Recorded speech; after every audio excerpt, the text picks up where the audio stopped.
Chapter 143. With the situation settled, all the officials knelt on the ground and cheered. Since ancient times, there was a saying that there were 3 requests. Zhu Qiyu immediately rejected them. After that, the officials rejected him, and invited him a 3rd time. Only then was the matter settled. Immediately, everyone and Zhu Qiyu went to see the Empress Dowager to go through the final approval process. That day, Zhu Qiyu became the emperor. Because the war was imminent, the situation was urgent. The officials knelt on the ground and recognized Zhu Qiyu as the emperor. His title was Daizong, and his name was Jingtai. He made Ingzong's son, Zhu Jianxin, later Xianzong, the crown prince. This important imperial edict was passed down by Jining. Now, Jining had become a powerful official like Wang Zhen during Ingzong's time. Jining also received the favor of Empress Dowager's son and the new emperor. Whether it was Wang Zhen or Jining, this was the result of the system and environment. The Ming dynasty was an unprecedentedly powerful dynasty. This was why the emperor dared to give power to the eunuchs. Although the eunuchs of the Ming dynasty had so much power, when the emperor really wanted to punish them, he only needed to write an imperial edict, and these eunuchs would be doomed eternally. Lu Jin and Wei Zhongxian both ended up like this. Thus, the emperor was not worried about the eunuchs being disloyal. Secondly, the emperor had no choice but to use the eunuchs. The Ming dynasty officials were very powerful. At their peak, they dared to publicly criticize the emperor. Although the emperor was the son of heaven and had unparalleled power, but in front of all the officials, he was all alone. In order to break the unity of the officials, the emperor could only use the eunuchs to restrict the power of the officials. Although the eunuchs were mostly dark, they all knew that the only thing they could rely on was the emperor. Thus, they were all loyal. Thus, to the emperor, the eunuchs were more reliable than the officials. Now that Jining had taken the initiative, she should have immediately attacked Wang Zhen's faction. However, this was not the result of a peaceful development. It was the result of a crisis. At this time, the military report said that Walla's army was approaching. If the palace was in chaos now, it would be bad for the overall situation. In order to give Emperor Jing and Zhu Qiyu a good impression, Jining didn't attack Wang Jinyu's supporters. Instead, she began to unite the majority of the people and prepared to fight the enemy together. It was because of his generosity that many eunuchs took the initiative to defect and change their allegiance. Even those who were loyal to Wang Zhen became much more well-behaved and hid among the crowd. For example, Wang Zhen's trusted eunuch of the imperial horse supervisor, Chen Guan, had become an old dog that didn't bite. He had become very obedient. Whenever Jining gave an order, he would completely obey. There wasn't the slightest bit of difference. There were also eunuchs Chao Jixiang, Gao Rang, Mao Mu, and Xian Xingbao, the Imperial Horse Directorate's chief eunuch, who were all very low-key. Don't cause trouble, and do your best to complete the tasks assigned to you. However, everyone could see that these people were still waiting to see the situation. They were waiting for the arrival of Tile's army before making a final decision. In this regard, Jining didn't have any better ideas. Zhu Qiyu was willing to delegate power to her, but not without a bottom line. If he wanted to unify the group of eunuchs, which even Wang Zhen hadn't been able to do, she was afraid that the first unlucky one would be her. It was still the same saying, "I can use you, but I also have to be wary of you." This was the basic attitude of the emperor towards eunuchs. Jining became the eunuch in charge of power and was promoted to chief eunuch of the ceremony directorate by Zhu Qiyu. For a time, she held great power. Her fangs were unfurled. The group of eunuchs wasn't easy to move. They were all under the emperor's nose. If there was any wind blowing, it would be very difficult to hide. Thus, she began to move against the officials. She arranged for Lu Gui, who had just been promoted to commander of the Brocade Guard, to walk through the homes of the officials, looking for their weaknesses and problems to threaten.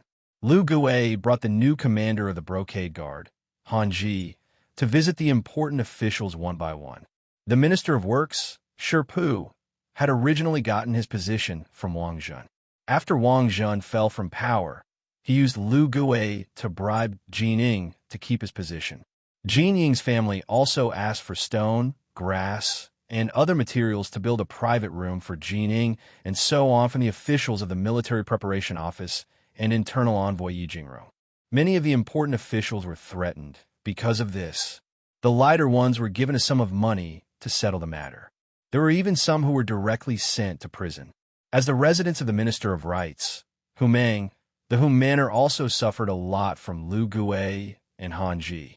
Not only did they give a large sum of money, Hu Chongning was also ordered to reflect on his mistakes at home on the grounds that he was suspended from his duties. Jining had made such a big move that some of the officials who liked to curry favor could no longer remain calm. They all thought of ways to establish a relationship with her. Among them was the head of the Hamlin Academy, Wang Go, who was also Yang Duo's husband. Wang Go had given all of his family's gold and silver to the new commander of the Brocade Guard, Han Ji. As a result, he had been promoted from the original 9th rank to the 7th rank editor. Not only had he been promoted, but he had also taken the position of his former superior, Wang Si. Although Wang Si's grandfather, the Minister of Appointments, Wang Ji, had also been threatened, he had only given money to ensure his safety and had not expressed his loyalty to Jining. His position was not easy to move, but his family members, such as his grandson Wang Si, had been removed from their positions and thrown back home. Originally, when they were in the Hamlin Academy, because Wang Si and Yang Chendong had a good personal relationship, he had always suppressed Wang Go and made him suffer. Now, not only had he been promoted, he had also removed the mountain above his head. Next, the first thing Wang Go, who was proud of his position in the government, did was find Yang Duo. He said that he had taken a fancy to the servant girl, Xiao Chui, and wanted her to warm his room. Xiao Chui was one of the 10 servant girls that Yang Chendong had given to Yang Duo. She was quite beautiful, and Wang Go had also coveted her for a long time. However, she had been sent by Yang Chendong. Even if he had the intention, he did not have the courage. However, now that he had heard that Yang Chendong and Ingzong had died on the battlefield together, he no longer had anything to restrain himself from. Thus, he wanted to show off his power as a man. Yang Duo naturally rejected Wang Go's request. Xiao Chui also threatened to kill herself, saying that if Wang Go touched a single finger of hers, she would die in front of him. If that really happened, it would be inevitable that there would be endless trouble. Wang Go knew that he could not do it. In a fit of anger, he decided to divorce his wife and divorce Yang Duo. At the same time, he married a distant sister of Han Ji as his first wife. During this period of time, because of his 6th brother Yang Chendong, Wang Go's attitude towards Yang Duo had changed. As a woman, and a married woman at that, it was fine if she wanted to live a good life. However, she did not expect that misfortune would descend so quickly. Before she could react, the divorce paper was in front of her. In ancient times, many women divorced their husbands because of emotional discord or other reasons. If it was an amicable divorce, it proved that it was not a woman's problem. Naturally, it would be much easier for the woman to find another man. However, if she was divorced, it was equivalent to carrying a bad reputation for the rest of her life. It would be difficult for her to find a suitable husband. Even if she was married, she would often be looked down upon by her husband's family because of this matter. Accompanied by 10 maids, Yang Duo left the Wang family. She did not even look back because this was the place where she felt sad. After leaving the Wang family, Yang Duo was considered homeless. In the end, she decided to go to the Yang family village. In the village, when she saw Qiao Yin and Madame Shui, who were already waiting there, she burst into tears. The 3 women quickly hugged each other and cried together. The news of Ingzong and the officials' deaths naturally spread to the Yang family village. Qiao Yin and Madame Shui did not know how many times they had cried because of this. Yang Si and Yang Lu, who stayed at home, tried to persuade them, saying that no matter who was in trouble, the young master would be fine. However, this was only taken as comforting words. No one believed them. Even if others did not believe them, Yang Si and Yang Lu were not discouraged. Instead, they met up with the deputy chief of the security bureau, Yang San, who had been active in the capital. After a discussion, the three of them decided that before the young master returned, they had to protect the Yang family village and not allow anyone to cause trouble here. As for Yang Chendong's safety, the three of them did not worry too much about it. No one knew more about the sixth young master's background than they did. Even in the midst of chaos, it was really difficult to hurt the sixth young master, which is Tiger's Mane, Beta Persei, Yang Wu, the first guard, and the 100 soldiers of the Cold Vanguard led by Xiao Feng. It was because they firmly believed that Yang Chendong would be fine. The confidence of the three of them soared, and they secretly strengthened the security of the Yang family village. They even decided that if anyone dared to cause trouble here, they would be killed. At the same time, the three of them also decided to temporarily give up on the business of heaven beyond heaven and the immortal abode. They would invite all the important figures in the young master's eyes back to the Yang family village for protection. It was precisely this appropriate action that left some people disappointed, but also left some people stamping with rage. The one who was stamping with rage was a member of the Yang family. It was Yang Chendong's second brother, Yang Rang. Just like how Wang Go had donated all his money to curry favor with Jin Ing, Yang Rang had chosen to give his sixth brother's businesses, the immortal abode and heaven beyond heaven, to Jin Ing. For this reason, he first went to the palace and handed over a letter of greeting, stating his intentions. Jin Ing was currently in a position of great power. She had to wait on Zhu Qiyu and curry his favor, and she also had to get rid of those who disobeyed her and deal with those who disobeyed her. He was just a trifling sixth-rank official. Wanting to see him was as difficult as ascending to the heavens. But when the eunuchs relayed Yang Rang's words, Jin Ing was tempted. The immortal abode and heaven beyond heaven were reputed to be the most profitable businesses in the capital. There were even rumors that the Great Ming Dynasty's tax revenue couldn't compare to the amount of money earned from these two businesses. Jin Ying's eyes had long since turned red with envy. This was because Yang Chendong and Wang Zhun were on good terms. Even if she wanted to get her hands on them, she couldn't find the opportunity. Now, Yang Chendong's second brother wanted to give these two businesses to her. This was like a meat pie falling from the sky. Jin Ing immediately summoned Yang Rang in the midst of her busy schedule. When Yang Rang saw Jin Ing, he immediately knelt, looking like a servant meeting his master. It seemed like he wanted nothing more than to be Jin Ying's dog. Chapter 144. Jin Ing was naturally overjoyed by this attitude. After all, this person was the son of Yang Rong of the Three Yangs. Him treating him with such respect was definitely a sign of respect. He immediately put on a courteous front and helped Yang Rang to his feet. Afterwards, the host and guests sat together and chatted happily. Yang Rang's attitude was resolute. He had to give the realm beyond heaven and the immortal abode to Jin Ing. In response, Jin Ing expressed an appropriate amount of magnanimity. He agreed to take over these two properties, but he wouldn't treat Yang Rang unfairly. He said that he would give him 1/10 of the profits and let him manage them. All he needed to do was ensure the safety of the facilities.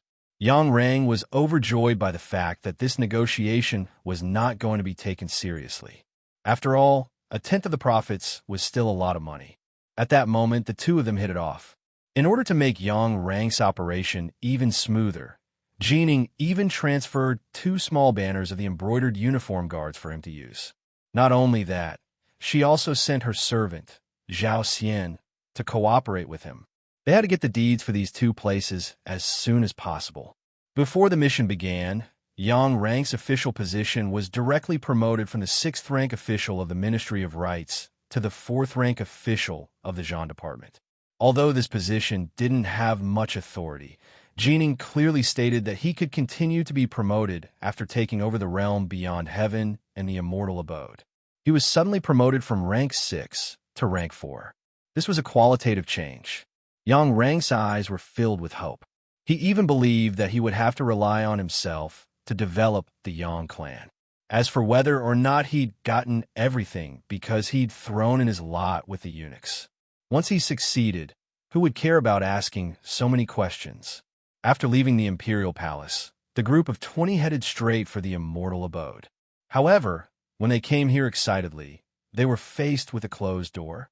Let's go take a look at the realm beyond heaven. Yang Rang frowned. Everyone went to the neighboring heavens beyond, but it was the same here. It was empty. They could even see the emptiness of the interior through the transparent glass. There were no goods left, not even a guard was left behind. This gave Yang Rang a bad feeling. Although news of Ingzong's defeat had already reached the capital, the new emperor had already ascended to the throne. There weren't any businesses that had closed because of this. Perhaps he had been affected a little, but it wasn't to the extent of not doing it anymore. What's going on? Zhao Xian, Jin Ying's servant, was also agitated by the scene in front of him and asked angrily. Yang Rang hurriedly bowed and revealed a flattering smile. It's fine, it's fine. They must be too cowardly and moved all the goods back to the Yang Shandong manor. We'll go there now. Don't worry, I'm Yang Shandong's second brother and the owner of that place. No one will dare to stop me. That better be the case. Zhao Xian snorted. Even without Zhao Xian saying anything, Yang Rang knew the importance of this matter. Jining was interested in the benefits that the immortal abode and the heavens beyond heaven could bring her, not these two properties. Without the goods and services, these two places were not worth much. Yang Rang's forehead was already covered in cold sweat as he hurriedly led the group of people towards the Yang manor. In the Yang manor, it was as if they were facing a great enemy. Dao Xiao, who had been hiding in the shadows, had already led a small team of 10 people to the open and found a suitable location outside the manor. They were ready to destroy the enemy. In the manor, Yang Si and Yang Lu each held a 95-style sword and kept wiping it and checking their equipment. They knew that in the chaos and with the young master not around, there would definitely be someone who had designs on the Yang manor. However, they did not know who it was. As they waited, a horse carriage entered Dao Zhao's line of sight. Who are you? Stop the carriage. The Yang manor is in front. Unauthorized personnel are not allowed to enter.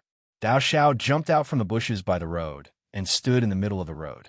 This was because it was only a horse carriage and he could not see any danger. Otherwise, he would not have appeared so casually. Stop! The coachman shouted and stopped the carriage. Then, the coachman took off the felt hat on his head, revealing a young and valiant face. Brother, I am Sun Chuang, a servant of Minister who from the Ministry of Rights. My young lady is in the carriage. Sun Chuang. Dao Xiao knew this name. As one of the captains of the young master's guards, he naturally had to be familiar with certain situations. This was to prevent a flood from flooding the Dragon King's temple. Yes, you know me. Sun Chuang looked at Dao Xiao with a suspicious gaze. As a captain of the embroidered uniform guards, even if he had never seen someone before, he would still have an impression of them. For example, he was sure that he had never met the person in front of him before. Facing Sun Chuang's question, Dao Xiao did not answer. Instead, he shook his head and said, "It is not important whether I know you or not. Who is in the carriage? Please open the curtain and take a look. Who are you? I have been to the Yang Manor a few times. Why have I not seen you before?" When Sun Chuang heard that he was going to open the curtain, his face revealed a sullen expression. In ancient times, when a young lady went out, she would not easily show her face to outsiders. Otherwise, where would the words reserved and well-bred come from? Seeing that Sun Chuang was questioning him, Dao Xiao replied with a cold laugh, "Forget it. Since you're not willing to open the curtain, please go back." After he finished speaking, he waved his hand, indicating for Sun Chuang to drive the carriage away from the Yang Manor. Wait.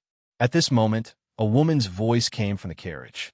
Then, the window opened, revealing Hu Yan's peerless face.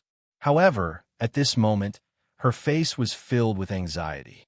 Her face was not as rosy as before, but rather pale. Who was Hu Yan? She was Yang Shandong's future wife candidate. As one of the captains of the guards, how could Dao Xiao not know her? When he raised his head and saw that it was indeed this young lady, he immediately lowered his head and clasped his hands together, sorry for the offense. This is a critical time. Please forgive me. You should go back quickly. After Dao Xiao knew who was in the carriage, he did not even have the courage to look at her. He no longer had the stern look he had before. Instead, he lowered his eyes and looked like a little wife who had been bullied. In Hu Yan's eyes, this performance actually caused her to unconsciously feel joy in her heart. These were the people by the Dong Shuai's side. They were always so respectful to her. They were even more respectful to her than the people in the Hu clan. Officer's son, drive the carriage. Hu Yan collected her thoughts and lowered the curtain. Then, her voice rang out. Dao Xiao stepped aside to open the path behind him. When he turned around, he made a gesture that no one else could understand. However, Yang Si and Yang Lu, who were in the manor, saw it clearly. They knew that young mistress who had arrived. The door to the inner courtyard of the manor immediately opened. The carriage continued to move as usual.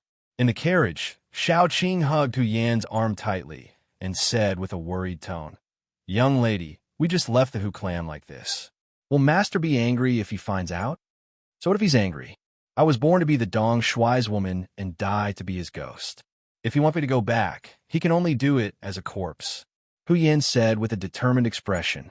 Ever since Shi Hung returned to the capital and news of Yingzhong and the hundreds of officials dying in battle spread, Hu Yan had shed countless tears. When she could no longer cry, she made a bold decision. She came to the Yang clan manor and lived here as Yang Qindong's wife. The two of them did not go through any ceremony. They did not even make any basic promises. When Yang Qindong left the capital, he did not even say goodbye. Logically speaking, when Hu Yan married someone else, she would not make any moral mistakes. However, she still made this decision. From this, it could be seen that she really liked Yang Qindong.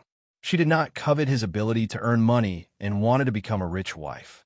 In front of Xiao Qing, she expressed her attitude once again. Hu Yan thought of Sun Chuang and asked with a concerned tone, "Xiao Qing, you asked Officer Sun to send us out this time. Have you made plans for the future?" "I have." At this time, it was Xiao Qing's turn to reveal a determined expression. "I have already talked to him. In the future, we will follow Mississippi. As for whether Master will punish us or not, we will accept whatever the result is." This was naturally referring to Sun Chuang. It was also because of love that Sun Chuang promised Xiao Qing to help her leave the Hu clan and come to the Yang clan manor. This was the result of love. However, at that time, this kind of love was not looked favorably upon. Sun Chuang also had another identity. He was the officer of the embroidered uniform guards and Hu Chongning's personal servant. Based on the fact that he had a private relationship with Xiao Qing without his master's permission, even if he was killed at that time, no one would say anything. Xiao Qing's complexion was not very good. Although her words were very firm, her whole body seemed to be trembling. It could be seen that she was afraid. Hu Yan patted the back of her hand and said, "Xiao Qing, don't be afraid. Mrs. here, if father punishes you, I will take responsibility." Mississippi, the touched Xiao Qing was about to cry. She was not moved because Hu Yan was standing up for her. In fact, if something really happened, as a miss, she could not help much. She was moved because Hu Yan's feelings for her were not like that of a servant girl, but like a sister. The two were hugging each other when the inner gate of the Yang clan manor opened. Xiaoying, Madame Shui, and Yang Duo, who had heard the news, came out to welcome them. Madame Xiang was also in the backyard. Seeing these people coming out, her eyes were full of envy. Chuanar saw it clearly. "What? Sister, are you envious?" "I'm envious," Lady Xiang replied without any hesitation. "Even if Dong Shuai can't come back, or even if he is dead, do you still envy them? You know, you're now a good girl and a virgin. If you want to marry in the future, you will not suffer too much." Chuanar knew that Madame Xiang liked the sixth young master, but had not been accepted. At that time, she felt injustice for her. Why could other people become Dong Shuai's woman? What was the difference between Madame Xiang's appearance and figure? Chapter 145. But now, after learning that Yang Qindong might have died on the battlefield, she felt a little lucky for some reason. One of the advantages was that she didn't give herself to Dong Shuai too early. But she didn't expect that Lady Xiang was still envious of Lady Shui and Lady Qiaoyin. No, Lady Shui shook her head firmly after hearing Cui Na-O's words. You can't find a man as outstanding as Dong Shui in the whole world. Even if he's dead, I'm already his woman in Han Xiang's heart. As she spoke, her eyes couldn't stop tearing up. Obviously, it was too late for regrets at this moment. If she had known this would happen, she would have given herself to Dong Shui. It would have been better than regretting it for the rest of her life. Let's not talk about how the women would welcome Hu Yin and how they would cry when they saw each other. Let's talk about the group of people outside the Yang village. They were a group of unusual guests. The reason why they were said to be uninvited guests was because they all had excited expressions on their faces. Moreover, they didn't seem to have any intention of stopping when they entered the Yang Jia village. Stop! The gate of the village opened, and Yang Si strode out to welcome them. While they were still far away, he fired the 95 style in his hand into the sky. Bang! The crisp sound immediately shocked the group from afar. Then, the sound of horses reining in their horses sounded one after another. From this point alone, it could be seen that people were afraid of death, especially those who seemed to be awe-inspiring. They often cherished their lives more and were the most timid. Yang Rang and Zhao Xian were riding at the front. The sudden gunshot really frightened them.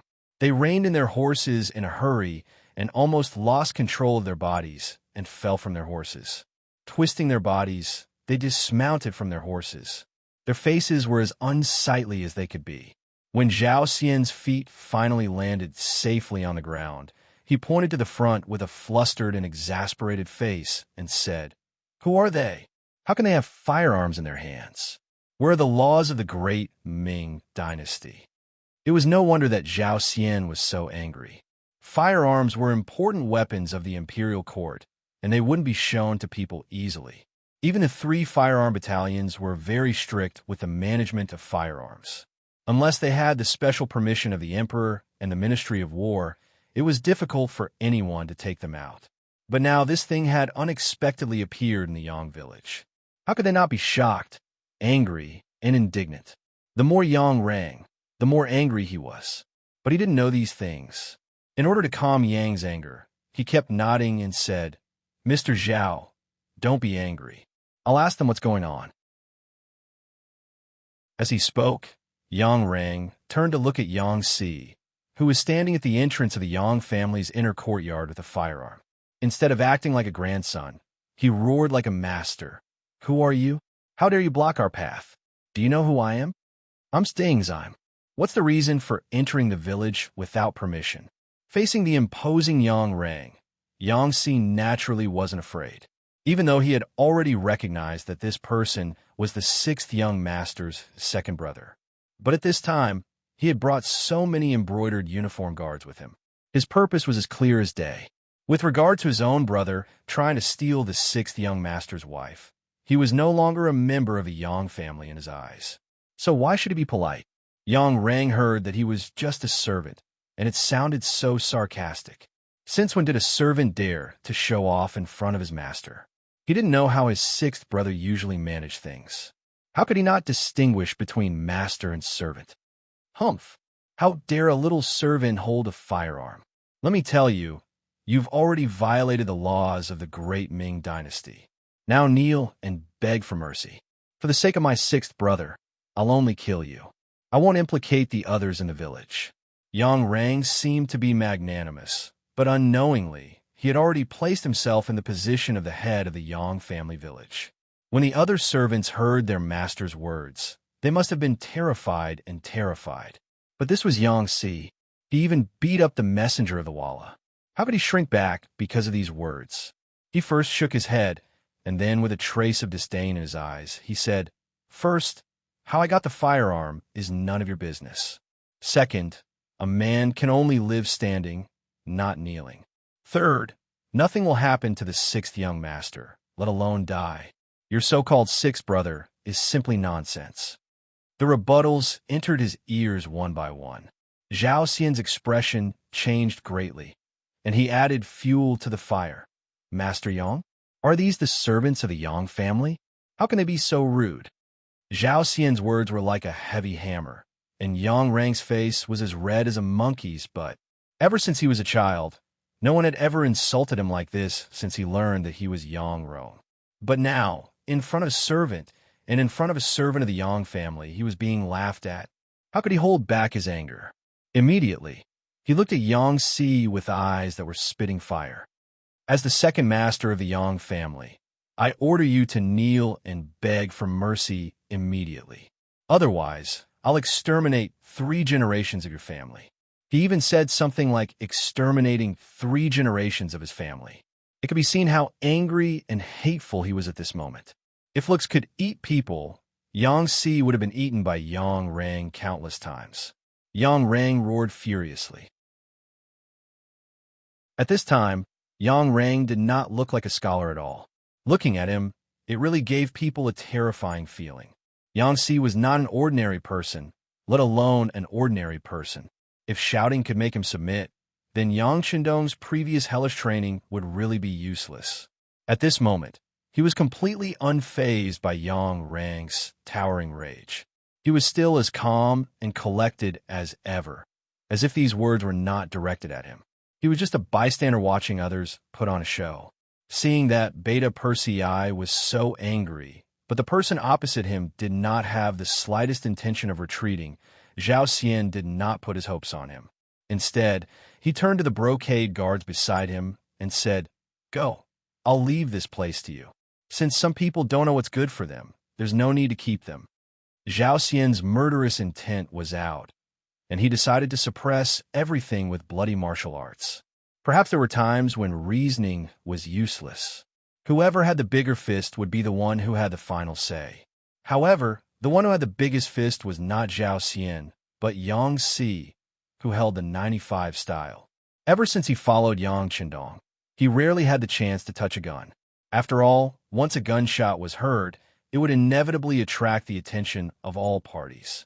Only when he really wanted to do it would he ask for leave from Tiger's Mane and go to Foul Crow Mountain Forest, which was more than 10 miles away from Yang Village, to shoot a few shots. And now, the opportunity to shoot was given to him. How could Yang Si not grasp it well? There was a hint of slyness in his eyes, and he revealed a playful expression. When he saw the brocade guards start to run towards him, he raised his hand and pulled the trigger with his finger. A crisp bang sound was heard.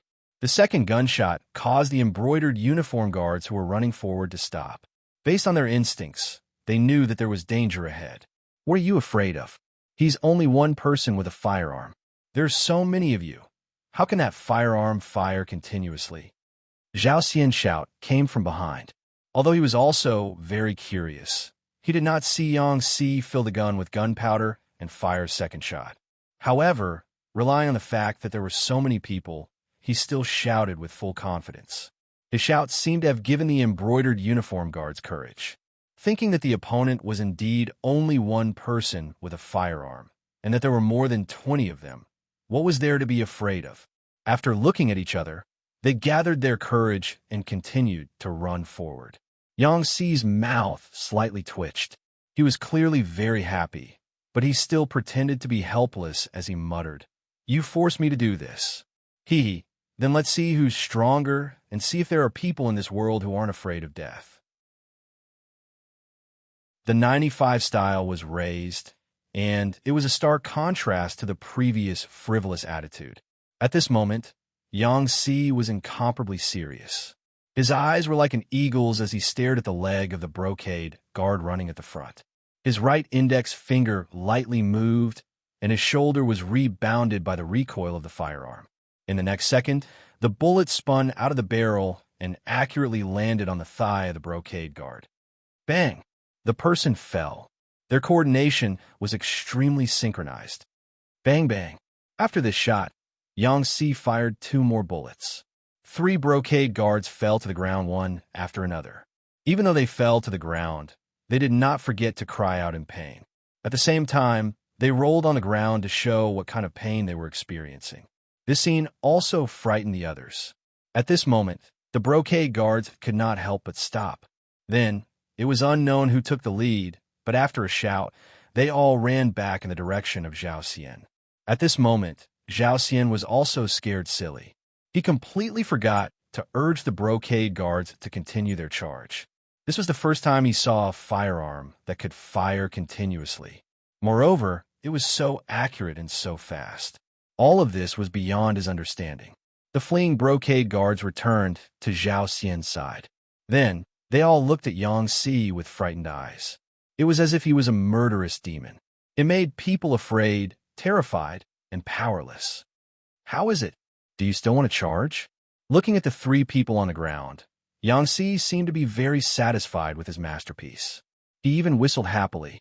Then, his face became serious again, and he said, I already said that you are not allowed to charge into the Yang family manor. You just didn't listen. Now, this is the result of your own actions. Immediately take the injured people away and scram.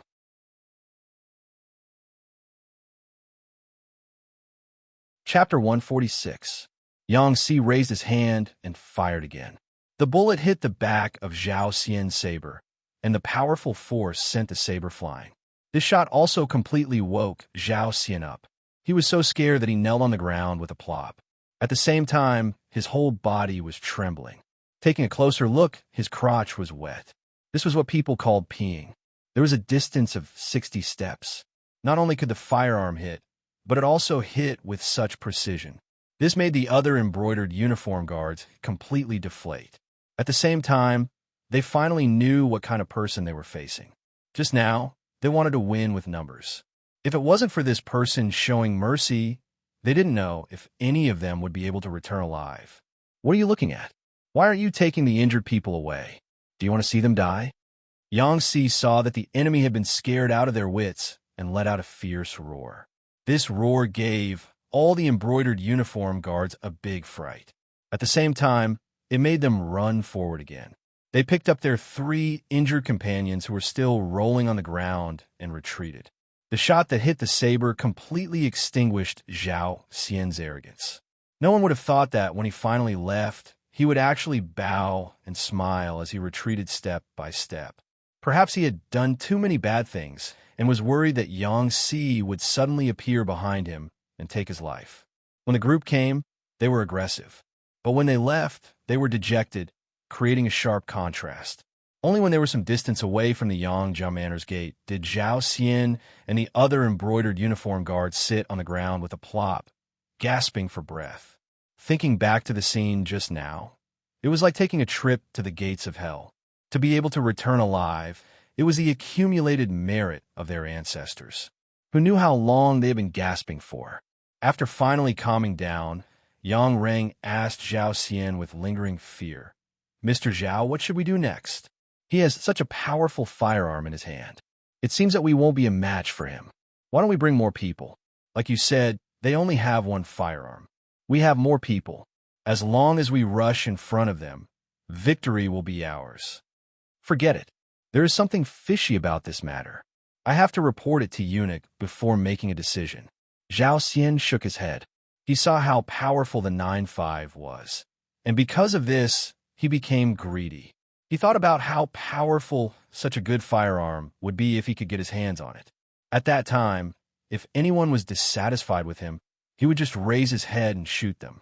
No matter how powerful a person was, they would not be a match for this thing. Zhao Xian had the thought of pocketing for himself, so he naturally would not let others know. In order to appease Yang Reng, he deliberately said, Master Beta Persei, you can go back first. I will report everything that happened to my father-in-law. You just have to wait for the news. Oh, Yang Reng did not doubt him. After all, Zhao Xian was Jin Ying's servant. They had a close relationship. Since Zhao Xian had said so, he could only choose to believe him. The two parted ways after entering the outer city of the capital. Zhao Xian did indeed go to see his master, Jin Ying, but he did not tell her what had happened. He only said that because they had suffered a defeat, the people of the immortal abode were extremely afraid. They needed some time to calm down before they could do business as usual and earn money again. He would follow up on this matter.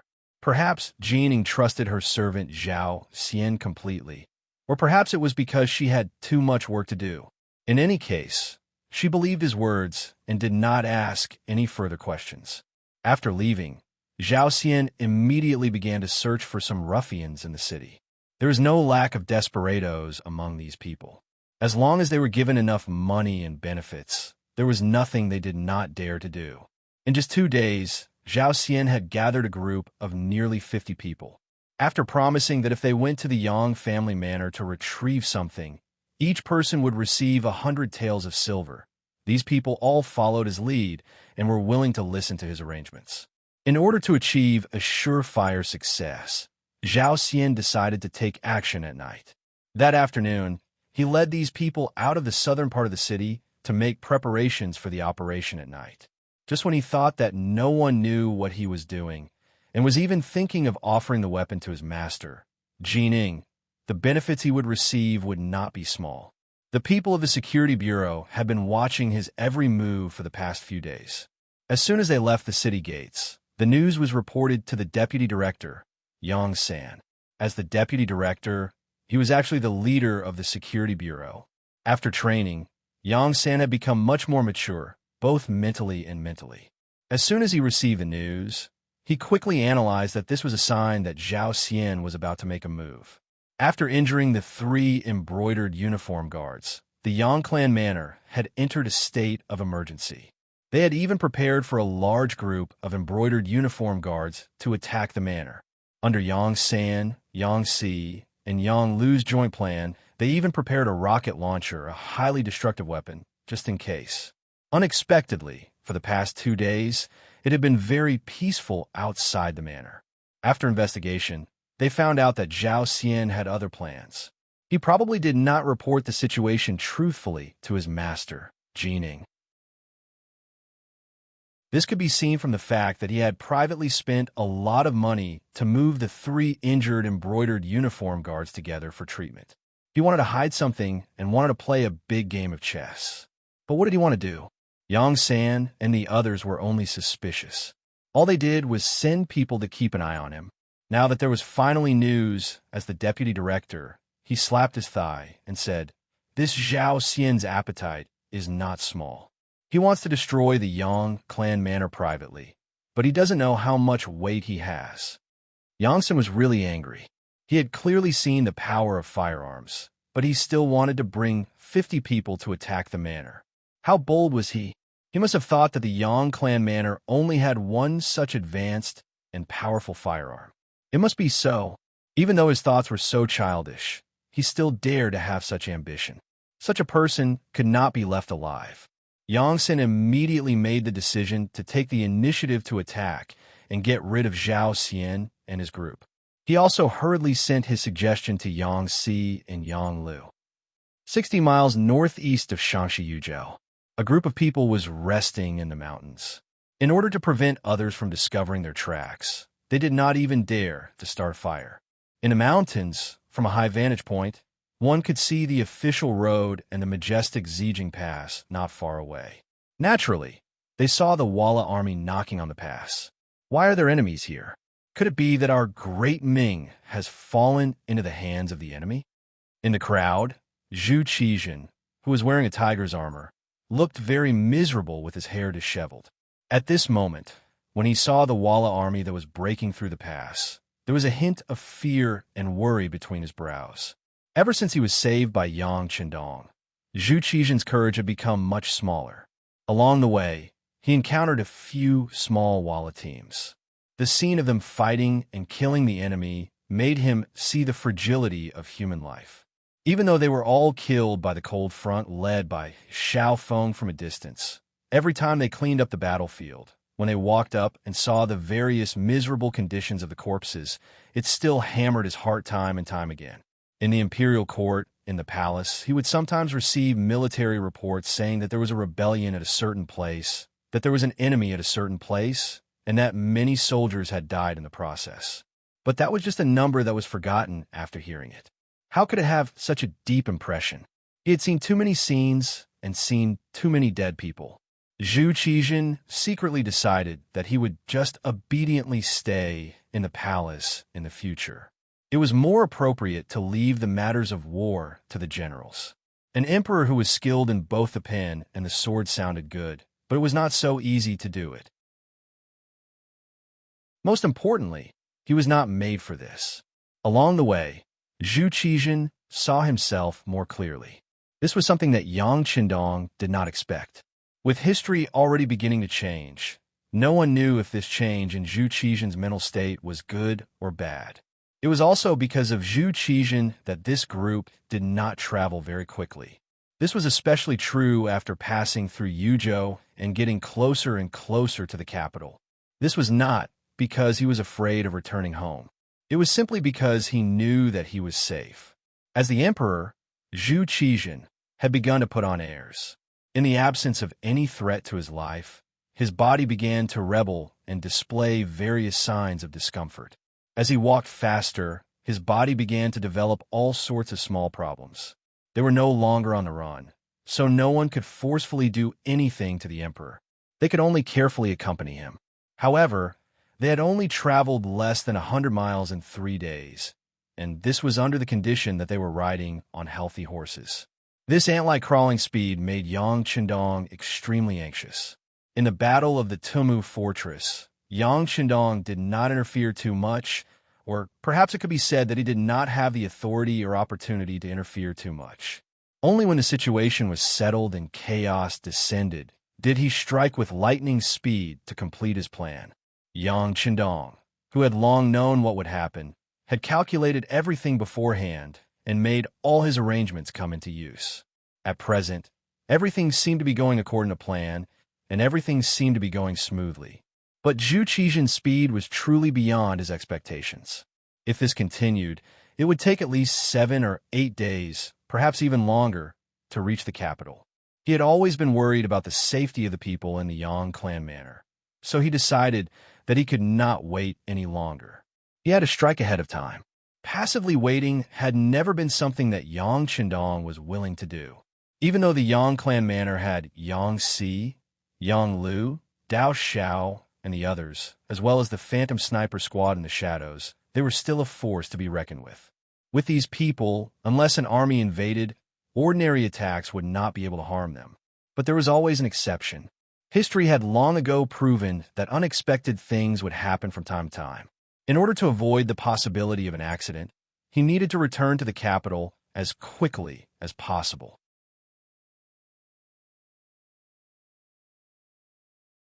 Chapter 147.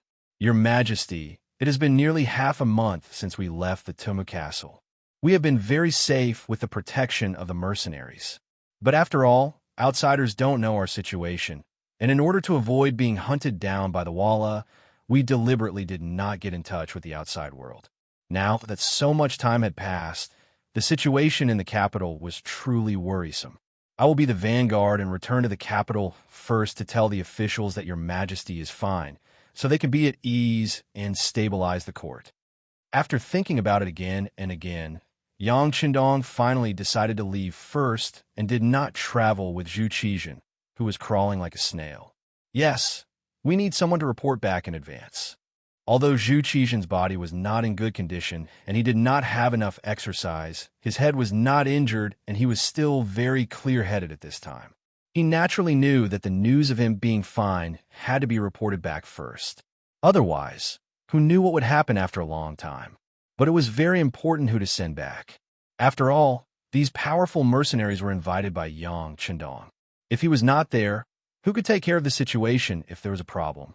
It was not easy to escape the claws of the Walla, but if they became a pawn in the hands of these mercenaries, they would not be able to find a place to cry. Zhu Qizhen agreed to send someone back to inform, but it seemed that he did not agree with Yang Qindong's return. The Minister of War, Quan Yi, and the Minister of Revenue, Wang Zhe, looked at each other and immediately understood. This time, it was because of Yang Qindong that their lives were saved. It could be called a great kindness. And now, it was time to repay the kindness. Immediately, the two of them knelt on the ground at the same time and said to Zhu Qizhen, "Your Majesty, we agree with Yang Qindong's request. But for the sake of justice, we ask the benefactor to reward Yang Qindong for his great merit in this matter and ask Your Majesty to reward him. Your Majesty, please reward him." The other 7 officials who reacted were also awakened by this kneeling and immediately knelt on the ground to beg. This kneeling was to thank Yang Qindong for saving their lives, but at the same time, it was also for themselves. Thinking about it, if Yang Qindong could be conferred a title, then the 9 of them would at least be rewarded for their hard work. At the very least, he would be given the title of a loyal subject, which could be used as a condition for promotion in the future. Of course, there was a precondition to all of this, and that was that Yang Qindong, who had made the greatest contribution, had obtained the benefits first. Otherwise, how could they ask for credit? As soon as the 9 ministers knelt, Zhu Qizhen immediately felt like he was the emperor. Feeling smug, he nodded his head and said, "That's right. Everyone is right." This time, Yang Shima has indeed performed meritorious service in protecting His Majesty and deserves to be heavily rewarded. In that case, I will confer Yang Qindong the title of Loyal and Courageous Count, with a salary of 1,100 stones. He will be able to command the troops in brocade clothes, and will be given a certificate. The Ming Dynasty had always had a rule that those who did not contribute to the country and the military were not allowed to be bestowed with titles. This time, Yang Qindong had saved the emperor and 9 important ministers. This was definitely a military merit, and he deserved this title. "Thank you, Your Majesty." After receiving the reward, Yang Qindong immediately knelt down to thank the emperor. "Your Majesty is wise." Kuang Yi, Wang Zhua, and the other important ministers also knelt down one by one, thanking the emperor for his wisdom. Yang Qindong was conferred the title of Count, which was equivalent to receiving a very heavy reward. Then, would their rewards be far away? "Everyone, please rise." Zhu Qizhen's face was filled with satisfaction. He liked the feeling of being bowed to 3 times and kowtowed to 9 times. This made him feel the prestige of being an emperor. However, after a smile, he also expressed his intention to send Yang Qindong back to the capital. Otherwise, why would he let him be the commander of the brocade guards? This was an official position in the upper echelons of the brocade guards. With this status, it would be much more convenient for him to move about the capital. With the title of Count, Yang Qindong was no longer the crown prince's steed, but the Count of loyalty and courage. At this moment, he stood up and once more requested that he return to the capital first to make arrangements. "Okay, we approve. Count of loyalty and courage. Which minister do you need to go with you?" After making his decision, Zhu Qizhen began to consider who to send into the capital. In his view, Yang Qindong was still a little too light. This person had only been a 5th-rank official in the past, and had only recently been conferred the title of Count of loyalty and courage. No one knew that sending him back would be very inconvenient. Zhu Qizhen had his own thoughts, and after saying this, he turned his gaze to the other 9 ministers. These 9 were all civil officials, and only Kuang Yi was the Minister of War. However, he was already very old, and it would be inappropriate for him to be in a hurry. Thus, none of them dared to meet the emperor's gaze. However, Yang Qindong had seen the reactions of his ministers, and he had never planned on bringing anyone back. After all, after returning to the capital, there were many things that he might not do according to the rules. Thus, he clasped his hands and said, "Your Majesty, in this subject's view, we shouldn't have the other ministers accompany us. They are all exhausted from the journey. I want to bring the least amount of people back to the capital as quickly as possible. I'm afraid that the ministers' bodies won't be able to take it. If something happens along the way, it will be difficult to deal with it. Why don't this subject go alone? Your Majesty only needs to write an edict for this subject. This way, it will be easier to gain the trust of others, and it will also let everyone know that Your Majesty is well." Seeing that none of the 9 ministers took the initiative to step forward, and that Yang Qindong's words made sense, Zhu Qizhen pondered for a moment before saying, "All right, since that's the case, do you have pen and paper? We will write an edict to reward the Count of loyalty and courage, and ask him to write a letter for the Count of loyalty and courage to bring it to Empress Dowager Sun and Empress Qian. Come, bring me pen and ink." Yang Qindong signaled to Beta Persei with his eyes.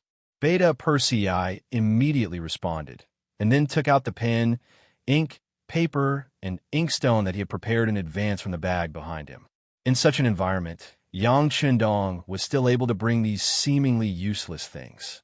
It had to be said that he was really considerate. Everything was prepared, and the Minister of Revenue, Wang Zhua, personally ground the ink. Soon, Zhu Qizhen personally finished writing an edict and a letter to the harem.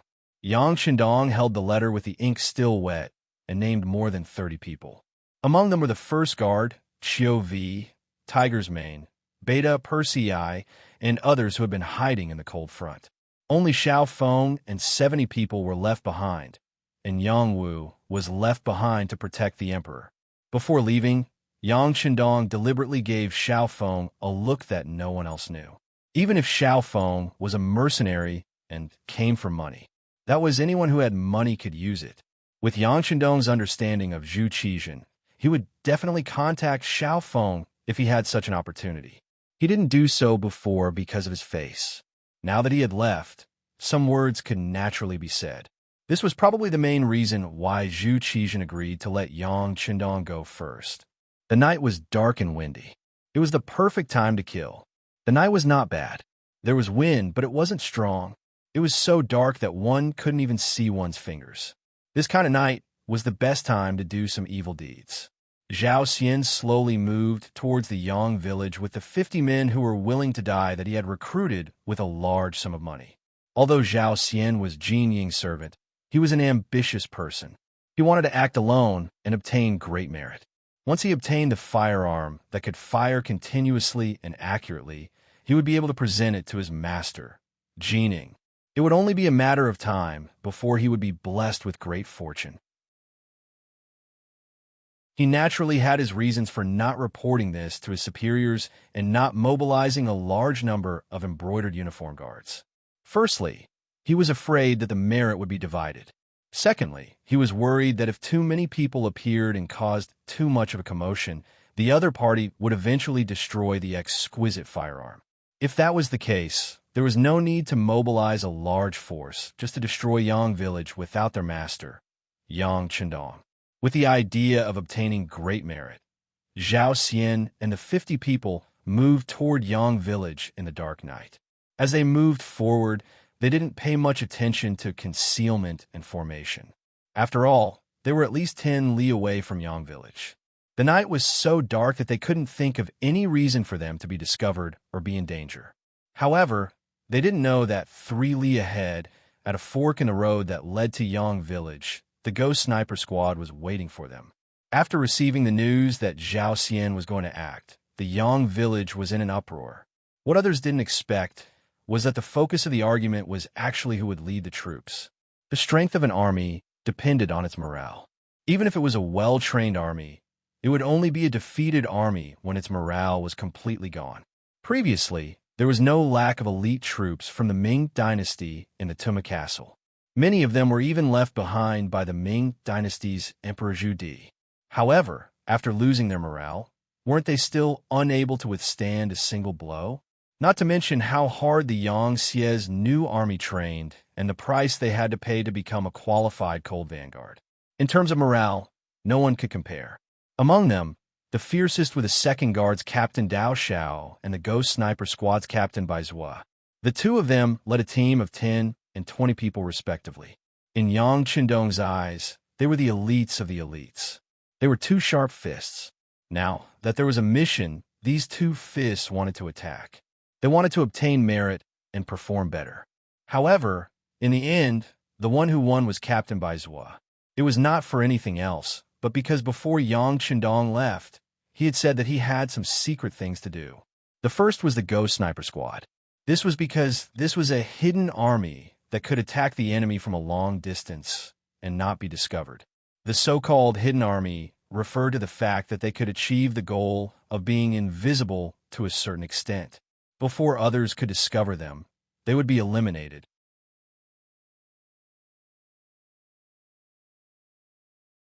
Chapter 148. This time, dealing with Zhao Xian was a secret mission. Mobilizing the Ghost Shadow Sniper Squad, was the most appropriate move for this kind of mission. When Bai Zhuo mentioned the sixth young master's message, Dao Xiao had no choice but to lower his head. The advantage of the guards was in their defense. They could even block bullets for their master in times of danger. Loyalty was a must. However, they did not have the ability to wipe out the enemy in an instant. The equipment in their hands made it very difficult for them to accomplish this goal. In the end, Bai Zhuo won the mission and Yang Lu followed to supervise the completion of the mission. The final result still required him to personally report to Yang Chendong. This was one of the privileges of a servant. This was the meaning of the phrase, seventh-rank official in front of the prime minister. After receiving the mission, Bai Zhuo left in high spirits. Not long after, he brought his 20 team members and Yang Lu, a total of 22 people, to the fork in the road. According to their previous discussion, even if Zhao Xian and the others appeared here, as long as their goal was not in the direction of Yangjia village, they should not touch him.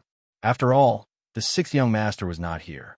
It was better to avoid unnecessary trouble. In other words, although Bai Zhuo had made preparations, the final choice was still in Zhao Xian's hands. As long as he was not greedy, death could still be avoided. However, since Zhao Xian had seen the power of the new firearms and had made preparations for a few days, how could he not make a move on Yangjia village? Therefore, when Zhao Xian led more than 50 people to the fork in the road, he did not hesitate at all and chose the direction that led to the Yang village. The moment they took the first step, they were destined to meet a tragic end. In order to complete this mission, Bai Zhuo had brought the most advanced weapons and equipment. Needless to say, the sniper rifle had a shooting range of up to 2 kilometers. At the same time, it was equipped with extremely advanced night vision goggles, which ensured that the light in the field of vision was not too different from the light in the day. It was still possible to see every movement of the target clearly, and even every hair on their body. Under these conditions, one could imagine what awaited Zhao Xian and the others. The silhouettes of Zhao Xian and the others appeared clearly in the scope. These men in black seemed to be using the darkness of the night to disguise themselves, but in fact, every movement was magnified and could be seen clearly. Even the slight change in their eyes could be seen clearly. Ready, 3, 2, 1, fire! As the captain, Bai Zhuo was very calm at this time. Unlike the other teammates, he didn't need a spotter. Even though Yang Lu was crawling beside him, he was only here to observe the situation and wouldn't help anyone. Bai Zhuo didn't need a spotter. He was still comparable to any group of subordinates. When he gave the order to shoot, according to the attack plan, the men in black walking in the last row became the first targets to be shot. Swish, swish, swish, swish. Under the silencer, several flames suddenly appeared, followed by the sound of 11 black-clothed men falling to the ground, followed by the swollen bodies. One of them didn't get hit in the vitals because the silencer would change the aerodynamic efficiency of the bullet when it was fired. This would change the speed and direction of the bullet, which would affect the sniping distance and shooting accuracy. Since he wasn't hit in the vitals, he didn't die immediately. Instead, he struggled and screamed in pain. In such a dark night, the sudden miserable screams immediately attracted the other black-clothed men to hide in all directions like birds startled by the twang of a bow. In a situation where they did not know what had happened, there were even some who directly fell to the ground. It could be seen that they were indeed frightened. In an era where ordinary firearms were considered the most advanced firearms, the sniper rifle was something that many people had never seen before. There were no signs of life. Just a few flames lit up and people fell to the ground dead. To the ancients who did not know anything about technology, this was no different from seeing a ghost. It made their bodies tremble, and, at the same time, their hearts were also trembling. Once the order to shoot was given, the attack wouldn't stop unless all the enemies were eliminated. Even if these people were trembling and feeling fear from the depths of their souls, it couldn't change their fate at all. The flashes of light were like the fluttering of the world, dazzling and eye-catching. What followed was the men in black being killed on the ground one after another. No matter where they hid, whether they were standing, squatting, or lying down, it didn't change their fate of death. After the flashes of light, after only 5 rounds, only Zhao Xian was left on the battlefield. It wasn't that he hid well, nor was it that he was lucky. Leaving him alive was originally Yang Lu's request. More than 50 people were handed over to the Ghost Shadow Sniper team, leaving one person for himself to kill. This was the result that Yang Lu came to after discussing with Baizhua. They didn't want no one to know of their existence when they first appeared. Even if Zhao Xian was destined to die, it was also a kind of glory for him to know who killed him before he died. Originally, there was a group of living people around him. Although these people had cold expressions and even had a murderous aura in their eyes, they were still living people after all. It wasn't like now, where the surroundings were filled with a deathly aura and the smell of fresh blood assailed his nostrils. Zhao Xian felt as if he was living in hell. There was only deathly aura around him. Just as his eyes kept turning and his mind was blank, frightened by the scene in front of him, Yang Lu appeared from a bush and walked out. Who are you? Let me tell you, my master is Lord Jining. If you dare to kill me, he will definitely not let you go. Feeling a black shadow creeping towards him in the distance, Zhao Xian's lips kept trembling as he tried to threaten the other party with a trembling voice. He was a fish on the chopping block.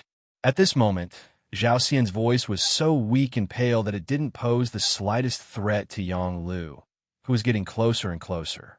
With steady steps, Yang Lu walked step by step like a heavy hammer pounding on the soul. He arrived in front of Zhao Xian and raised the broadsword in his hand high.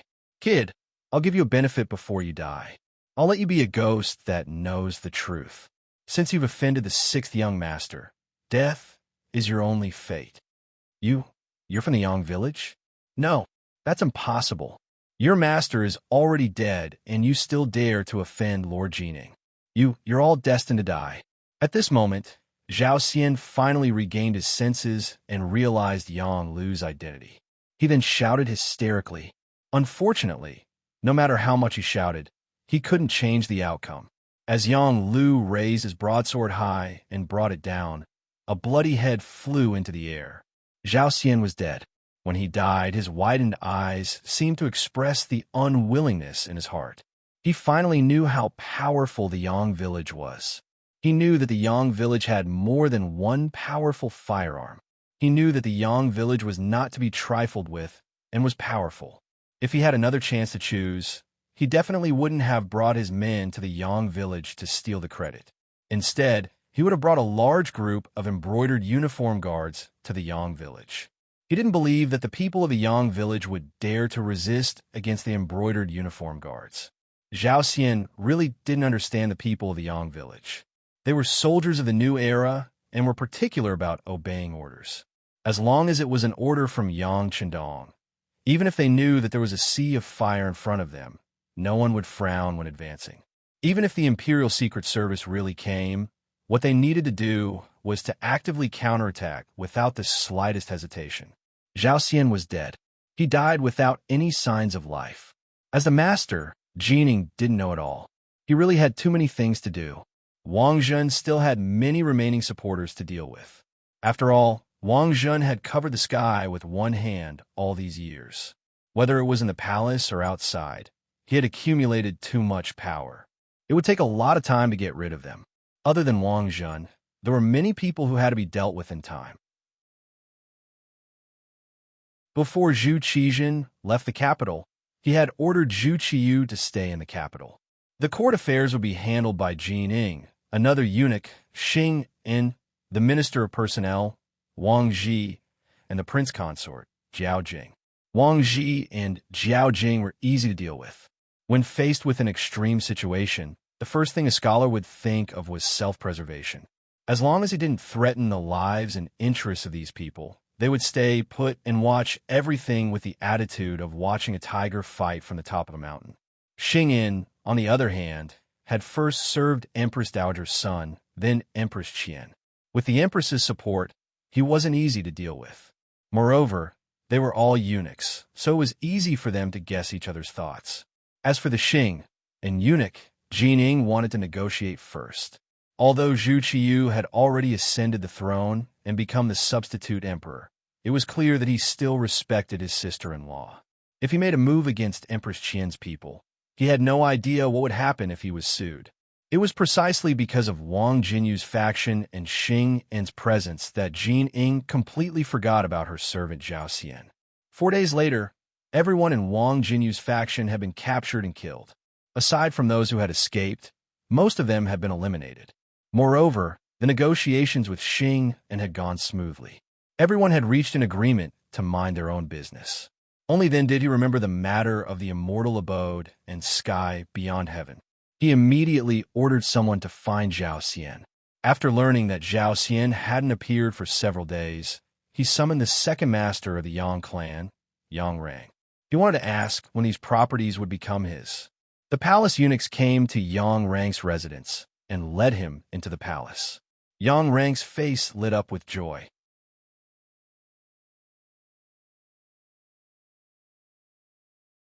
Chapter 149. He did not know that Zhao Xian had already gone to hell. He thought that he had succeeded and that Jin Ying was going to reward him. He did not forget that the eunuch in charge had said that there would be more benefits for him. He was still looking forward to being promoted and getting rich. Yang Rang came to the palace with a trace of anticipation and excitement. The moment he saw Jin Ying, he knelt on the ground without any bottom line and kept saying auspicious things about Jin Ying. "All right, Lord Yang, please get up." A satisfied smile hung on Jin Ying's face.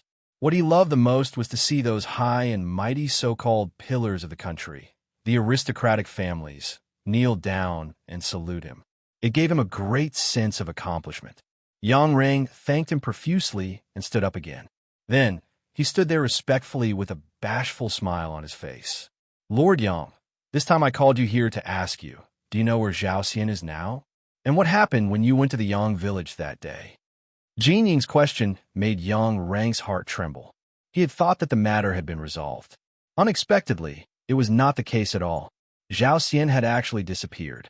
For a moment, while he was surprised, he recounted everything that had happened at the Yang village that day.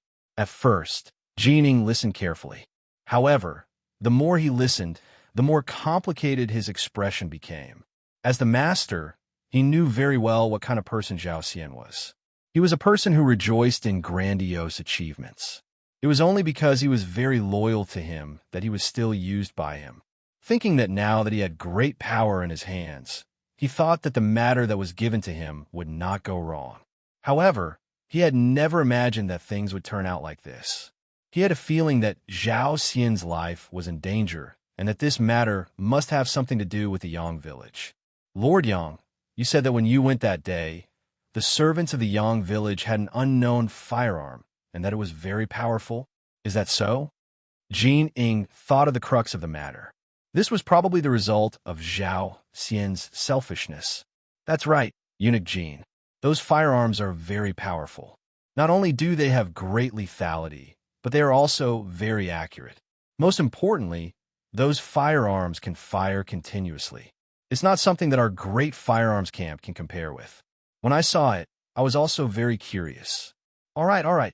Jin Ying's expression darkened as she interrupted Yang Rang's boastful speech. "I know what happened. You can go back first." Jin Ying waved her hand. She didn't have time to waste on Yang Rang. Her mind was filled with questions about where these advanced firearms had come from and who had given the Yang family servants the courage to confront the brocade guards. Yes, Yang Rang saw that Jin Ying was a little unhappy and prepared to leave. But when he retreated, he thought of something and said aloud, "By the way, that servant is Yang Si who beat up the Walla messenger not long ago. Qian Xingbao even went to find trouble with him." I know. Jin Ying nodded. After Yang Si withdrew, he immediately ordered people to call for the brocade guards who had followed Zhao Xian to the Yang village that day. At the same time, he also called for Qian Xingbao to ask about Yang Si. Soon, 3 injured brocade guards were brought over and confirmed that Yang Rang's words were true. Not long after, Qian Xingbao also rushed over. Qian Xingbao didn't dare to refuse Jin Ying's summons. Now anyone could see that this person had great power and influence. His superior, the head eunuch of the Imperial Horse Directorate, Guan, had been imprisoned even though he tried to curry favor with Wang Jinyu's faction. If he performed well and was promoted, it wouldn't be a problem for him to become the head eunuch of the Imperial Horse Directorate. All of this depended on Jin Ying's attitude. Greetings, Eunuch Jin. When Qian Sungbao appeared, he was very respectful to Jin Ying. His eyes were full of flattery. When a person can decide your future and fate, it is very difficult for you to appear as an equal in front of him. Eunuch Qian, let me ask you, what is the matter with Yangtze? Jin Ying didn't have any intention of exchanging pleasantries. They had all been in the palace for many years, so he understood Wang Jinyu's personality better than anyone else. When Wang Jinyu had been in power, Wang Jinyu hadn't even looked at him. Now that he had power, Wang Jinyu wanted to curry favor with him. This was the nature of people. Yangtze? Qian Sungbao was rather confused by this question. He did his best to search for this name, but he didn't come up with anything. Yangtze of the Yang clan, a servant of my Yang. Jin Ying reminded him, impatience on his face. Oh, I remember now. That Yangtze once beat up the guard captain of the Walla emissary, Tujur, at the gate of the immortal abode. Because this matter involved diplomatic matters, the higher-ups gave me the task, and I had Tang Tong of the Brocade Guard go to the Yang clan to demand for him. It was said that he had already left the capital and gone to the Yang clan's Jianing residence. Later on, because of the conflict between the Walla and our great Ming, no one asked about this matter anymore. Qian Xingbao was also confused as he answered the question. He didn't understand why Lao Jinying was so concerned about a mere fifth-rank servant. He went to the Yang clan's residence? Let me tell you, a few days ago, he publicly injured 3 of my embroidered uniform guards who went to Yang village to enforce the law. Not only that, but my servant, Zhao Xian, has also disappeared.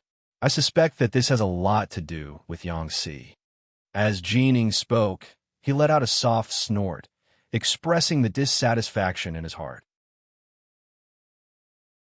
Something like that happened. Qian Sungbao had truly been shocked by this matter. Putting aside the fact that no one in the world dared to openly oppose the Brocade Guard, just the disappearance of Jin Ying's servant was a major matter.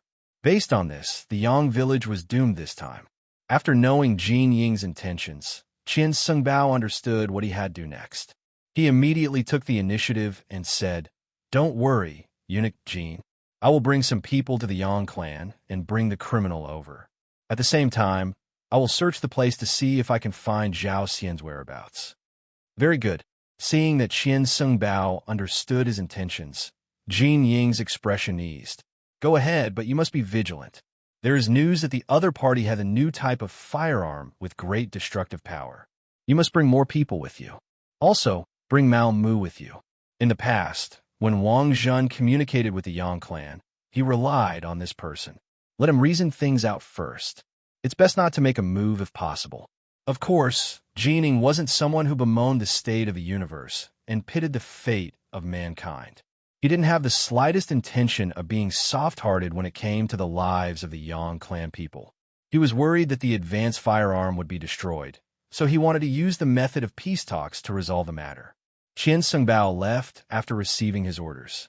As he instructed someone to find Tang Tong, Qin Hu, and have him wait outside the palace with his men, he walked straight to where Mao Mu was resting.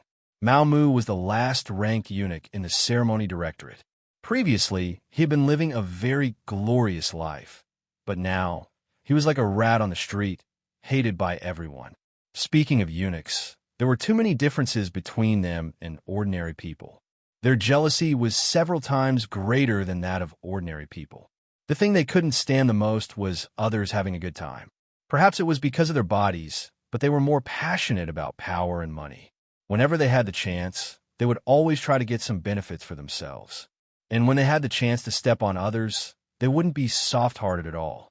Previously, because of Yang Qindong's support, Mao Mu had been promoted several times, from a small eunuch leader to a large eunuch leader. As his status changed, he, who represented the diapers, earned a lot of money. For a period of time, other than Wang Zhun, few people dared to give him any face. But with the defeat at the front lines, and the news of Yingzong and hundreds of officials dying in battle, Mao Mu's good days came to an end. There was no one to protect him. What followed was the jealousy of all the eunuchs. Almost everyone with some ability came to him to take advantage of him. Seeing that the situation wasn't good, Mao Mu was decisive. First, he gave most of the money he had saved to Jin Ying, drawing a clear line between him and Wang Zhen. Then, he used the rest of the money to get rid of the other eunuchs who came to make trouble for him. For a time, it could be said that he spent money like it was dirt. Only then did he manage to keep his position. Even so, his authority was no longer what it used to be. In addition, something had happened to Yang Qindong. Now, he couldn't even find a source of diapers. He was completely empty-handed. All day long, he sighed in the palace. He only hated his bad fate. He had just met a wise master, and it hadn't been long before an accident happened. He really didn't know what to do. Just as he was shaking his head and sighing in his room, the door was pushed open. The supervising eunuch of the Imperial Horse Directorate, Qian Sungbao, walked in. When he saw Qian Sungbao, Mao Mu immediately climbed down from his bed. I didn't know that eunuch Qian was coming. Please forgive me for not coming out to meet you. Looking at the awe-inspiring Mao Mu 10 days ago, seeing him being so respectful now, Qian Sungbao was very pleased. Eunuch Mao, eunuch Jin has an errand for us to do. Pack up and come with me. Okay. As Mao Mu spoke, he turned and opened a cabinet at the head of his bed. He took out 200 taels of silver and handed it to Qian Sungbao. Eunuch Qian, this is the last of my wealth. Although it isn't much, it is a token of my sincerity. Please accept it. 200 taels of silver really wasn't much. At least, it wasn't enough to get rid of the second-in-command of the Imperial Horse Directorate. However, Mao Mu really didn't have any more money. Qian Sungbao naturally wouldn't believe such words. But because Jin Ying was still waiting for his news, time was of the essence. He decided that after dealing with the matter at hand, he would properly interrogate Mao Mu. He wasn't someone who could be beaten with just 200 taels of silver.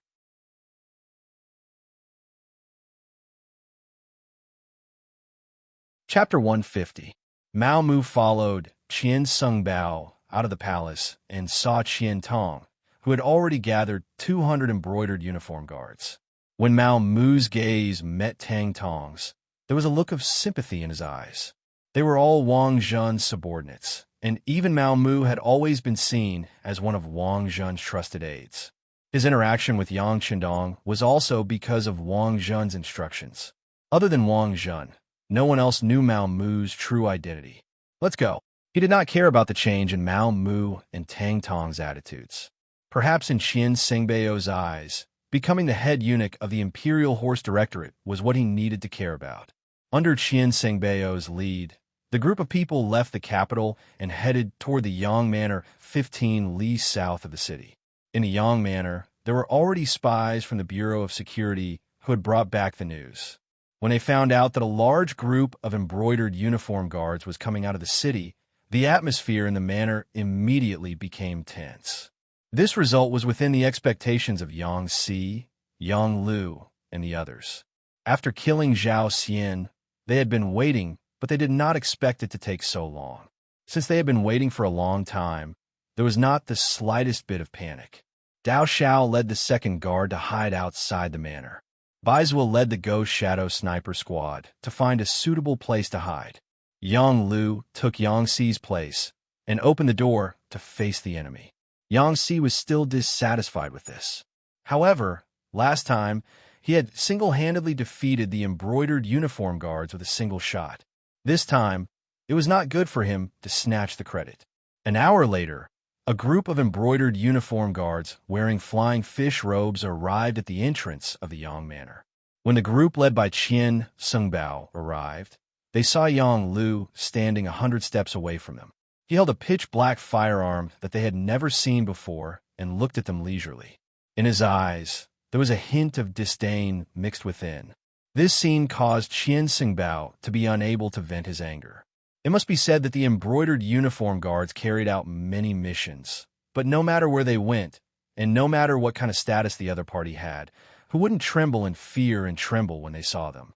This was the first time the Yang Manor had ignored them like this since the Great Ming was established. Based on this feeling of disregard, the people of the Yang Manor deserved to die. Qian Sengbao's eyes were filled with anger. He wanted to raise his hand and order the army to suppress them. However, when he thought about the mission Jin Ying had given him, which was to obtain the advanced firearms in one piece, he could only suppress his impulse.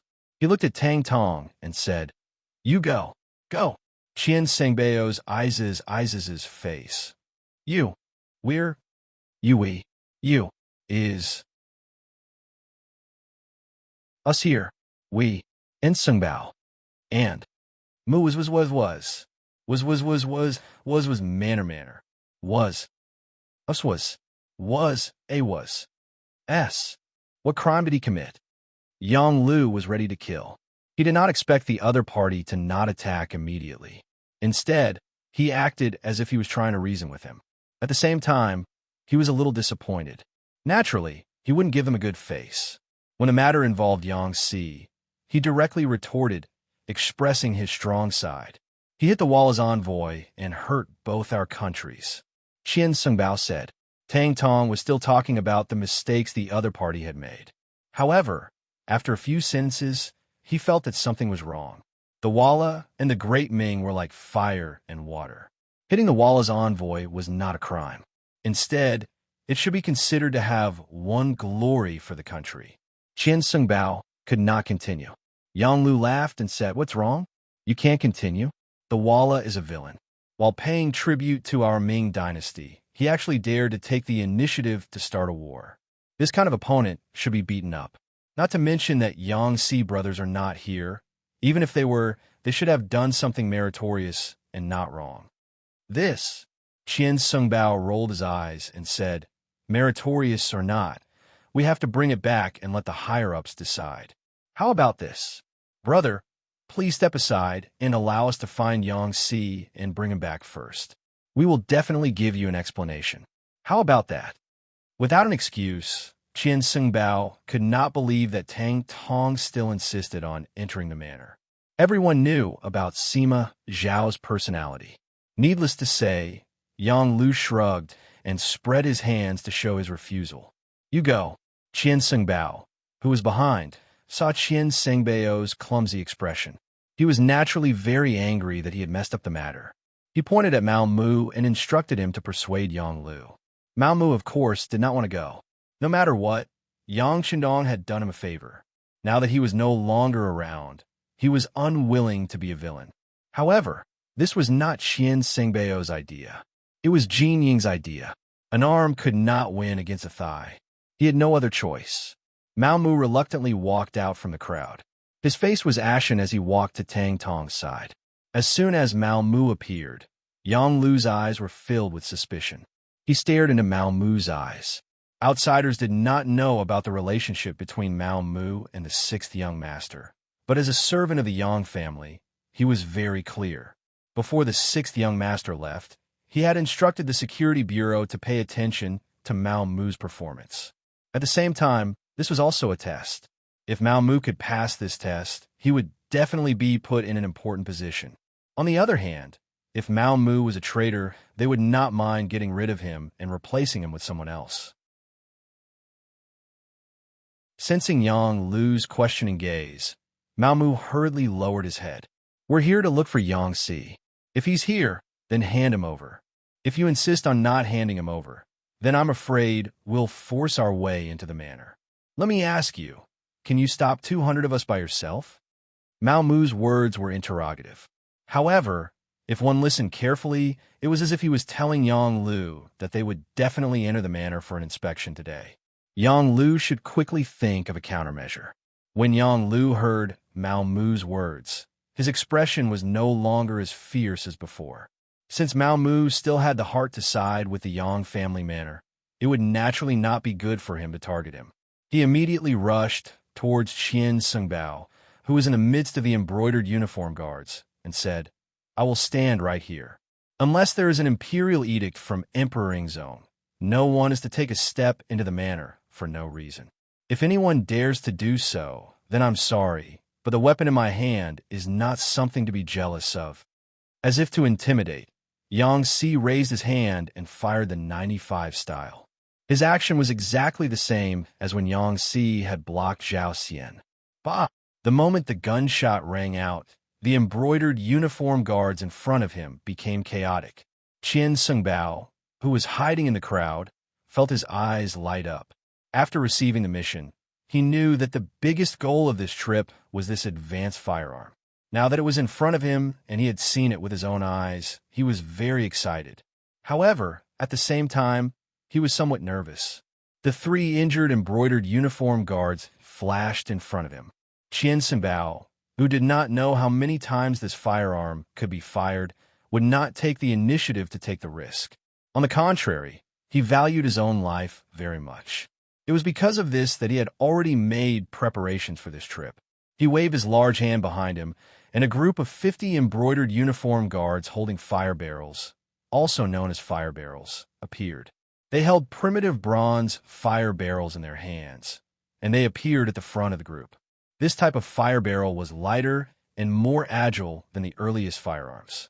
The barrel was slender and the front was cylindrical, and it could be used to store bullets. The medicine room was bulged in the shape of a ball, and there was a fire door on the wall for a fuse to ignite the fire. The tail end was hollow, and there was a wooden handle, making it easy for the shooter to control. Torches were quickly lit, and 50 embroidered uniform guards held torches and looked forward as if they were ready to light the fire barrels at any time. The sudden hostility caused the atmosphere to drop to a freezing point. Mao Mu and Tang Tong, who were standing in the middle of the field, were so scared that they fell to the ground. They did not know the power of the firearm in Yang Lu's hands, but they had seen the power of the fire barrels in the hands of the embroidered uniform guards behind them. If the guns were fired randomly, there was no telling where the target would be. If they still dared to stand in the middle, they would undoubtedly become living targets. Whether the 2 of them were afraid of death or of being accidentally injured, they simply lay on the ground. In comparison, Yang Lu stood there with a 9-5 style, as if nothing had happened. He didn't show the slightest bit of fear because of the appearance of these fire cylinders. On the contrary, his eyes were full of radiance. It was as if he wanted to experience the power of these cylinders. Qian Sungbao saw Yang Lu's behavior and was naturally very dissatisfied. He actually could not scare the other party. It seemed that simple intimidation had lost its meaning. He had to be serious. He thought that as long as he could kill Yang Lu from a distance, he would be able to obtain the advanced firearm. Then, the mission that Jining gave him would be considered completed. He immediately shouted, "Everyone, listen up. The target is straight ahead. If anyone resists, kill without mercy."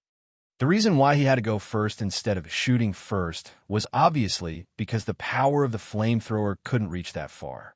He wanted to shorten the distance between them. As long as he reached the effective range, he wouldn't hold back. It was because he knew the effective range of the fire barrels that Yang Lu was so fearless. Now that he saw the other party's troops moving forward, he raised his gun and let out a deafening gunshot. "Stop where you are. Otherwise, I will shoot whoever dares to move forward." His voice was loud and clear, firm and powerful. It represented Yang Lu's current mood. However, the embroidered uniform guards didn't really stop. Qian Sungbao had given a strict order and was supervising the battle from the rear. If any of them dared to stop at this moment, they would be punished by military law. Before they saw the power of the new firearm, who would dare to stop?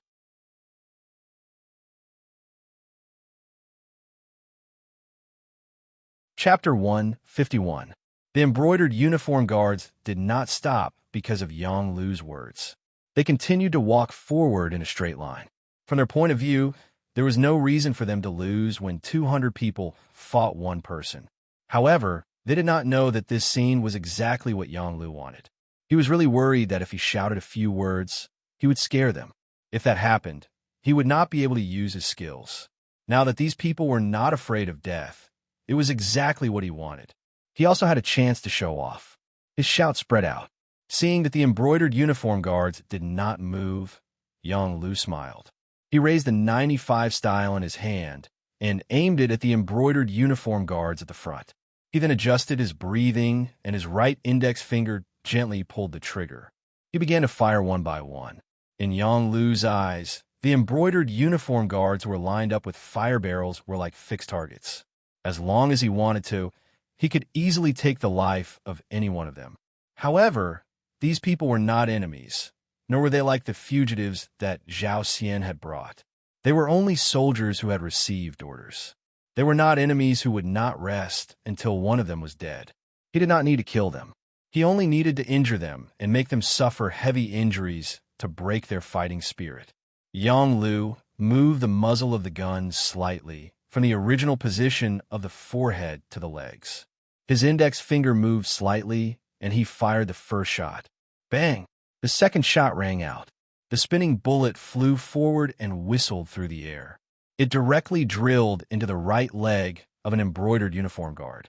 The bullet entered the flesh and brought about a huge impact. The moment it came into contact with the blood, there was a splash of blood. Next, a figure fell to the ground.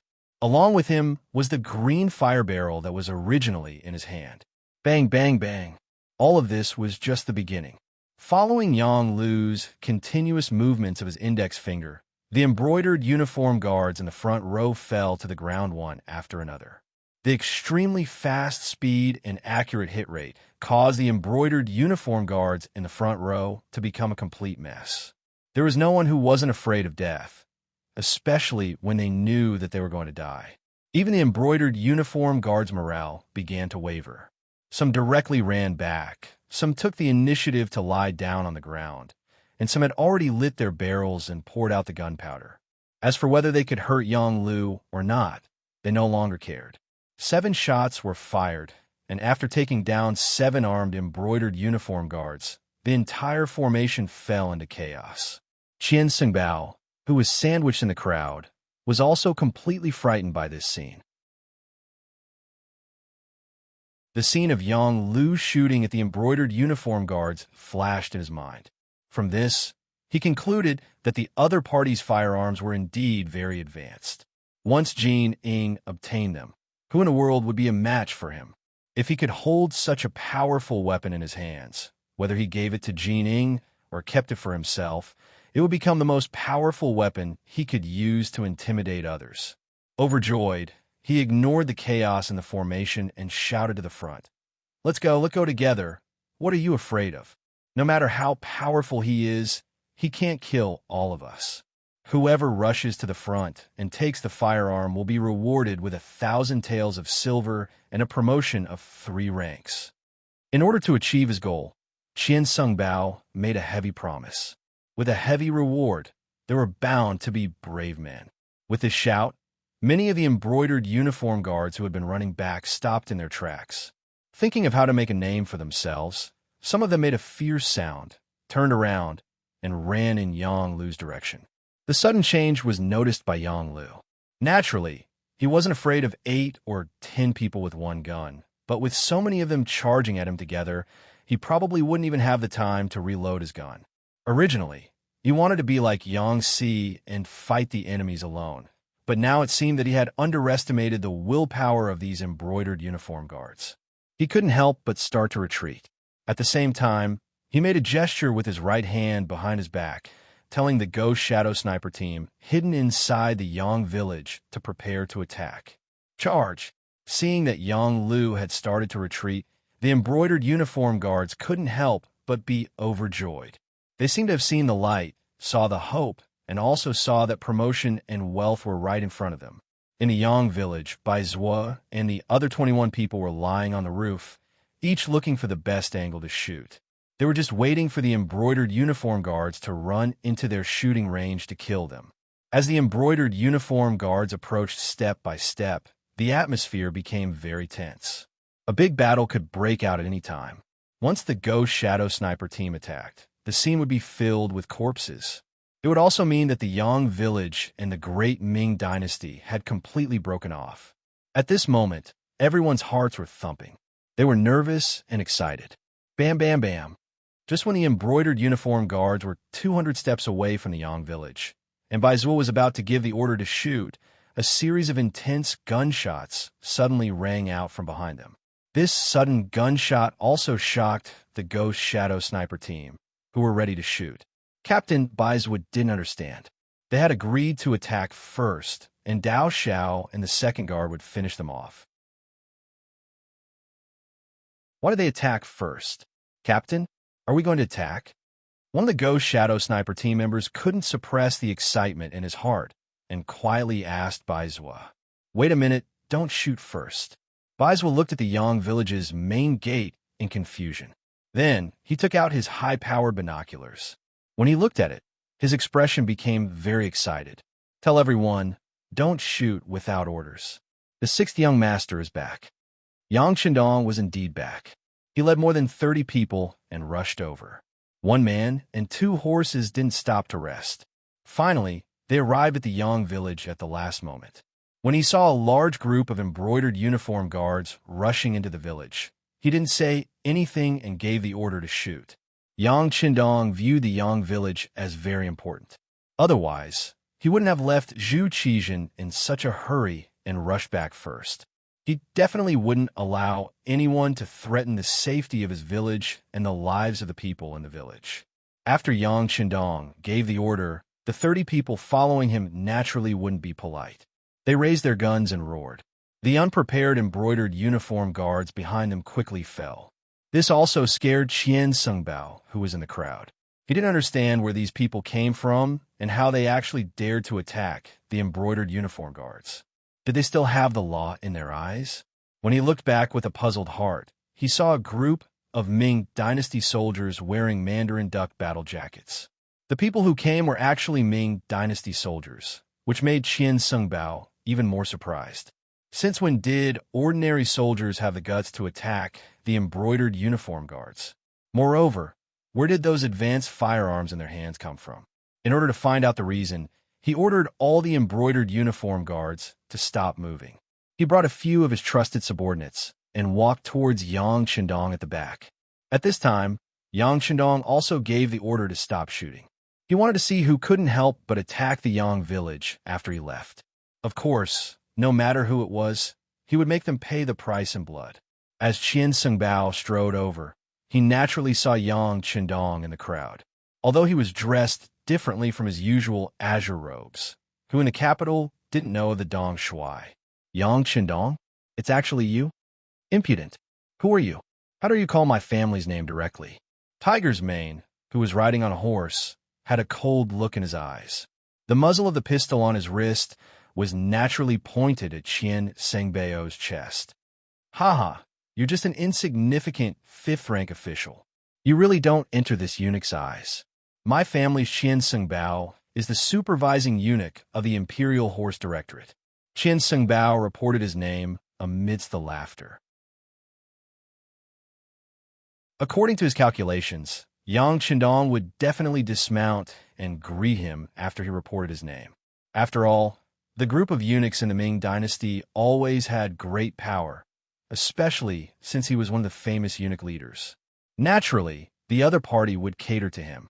However, Qian Sungbao was destined to be disappointed. After he introduced himself, Yang Chendong acted as if he didn't hear him. On the contrary, he stared at him with a sharp gaze and asked, "This uncle is asking you, why did you step into the Yang family village to commit murder?" "This uncle? You? Aren't you the crown prince's horse protector?" Qian Sungbao was shocked by Yang Chendong's identity and asked with a puzzled expression, "This uncle is asking you why you came to the Yang family village to commit murder. Don't you understand human language?" Yang Chendong didn't have the slightest intention of answering. When he saw that the other party wasn't answering his question, he raised his right hand and fired a shot. It hit Qian Sungbao right below his right leg, causing him to kneel on the ground with a plop. No one would have thought that Yang Chendong would make a move just like that. He was still asking questions. The other side had already fired a shot and hit Qian Sungbao right below his right leg, causing him to kneel on the ground.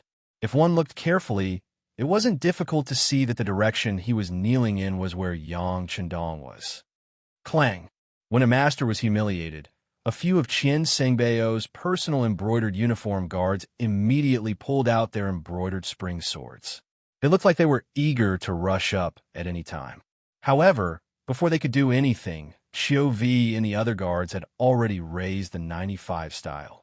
Under the continuous firing of their guns, the few fierce-looking embroidered uniform guards all fell to the ground. Everyone was shot in the forehead and couldn't be more dead. Compared to Yang Qindong's previous warning, Yang Qindong didn't have any intention of leaving anyone alive. After a few gunshots, no one around Qian Xingbao was able to stand. This scene also frightened the supervising eunuch. He endured the pain from his leg and said repeatedly, "Spare my life, Dong Shuai, spare my life." I came to the Yang family village under the orders of eunuch Jining. Jining? Hee, that outdated old eunuch? Hearing that he came under the orders of Jining, Yang Qindong's eyes flashed with anger. After knowing the culprit, he lost interest in continuing to talk with Qian Xingbao. After shaking his head casually, the considerate tiger's mane on the side casually shot Qian Xingbao.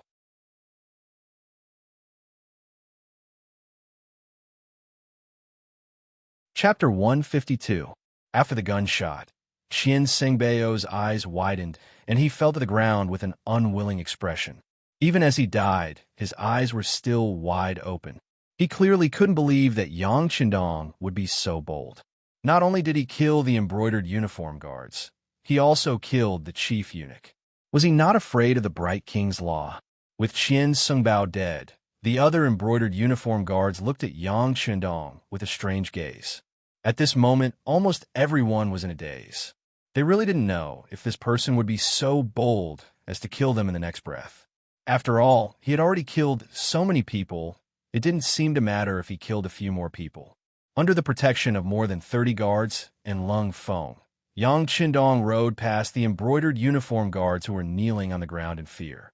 He saw Tang Tong, who was also kneeling on the ground and trembling, as well as Mao Mu, whose eyes were filled with surprise.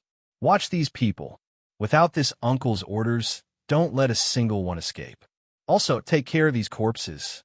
Eunuch Mao and Captain Tang, follow me into the manor, Yang Qindong said in a low voice, then turned and walked into the manor. At the entrance of the manor, Yang Lu was already kneeling on the ground respectfully.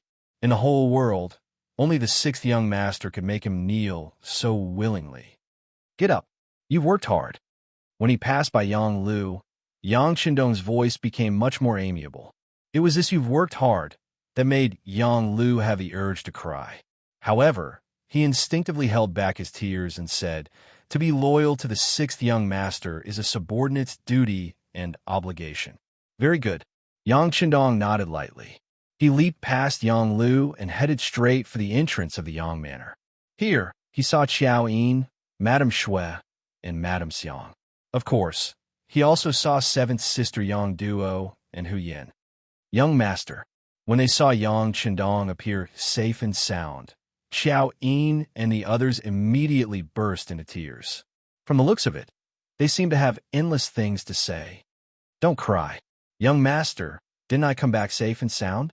Hee, I have some matters to attend to.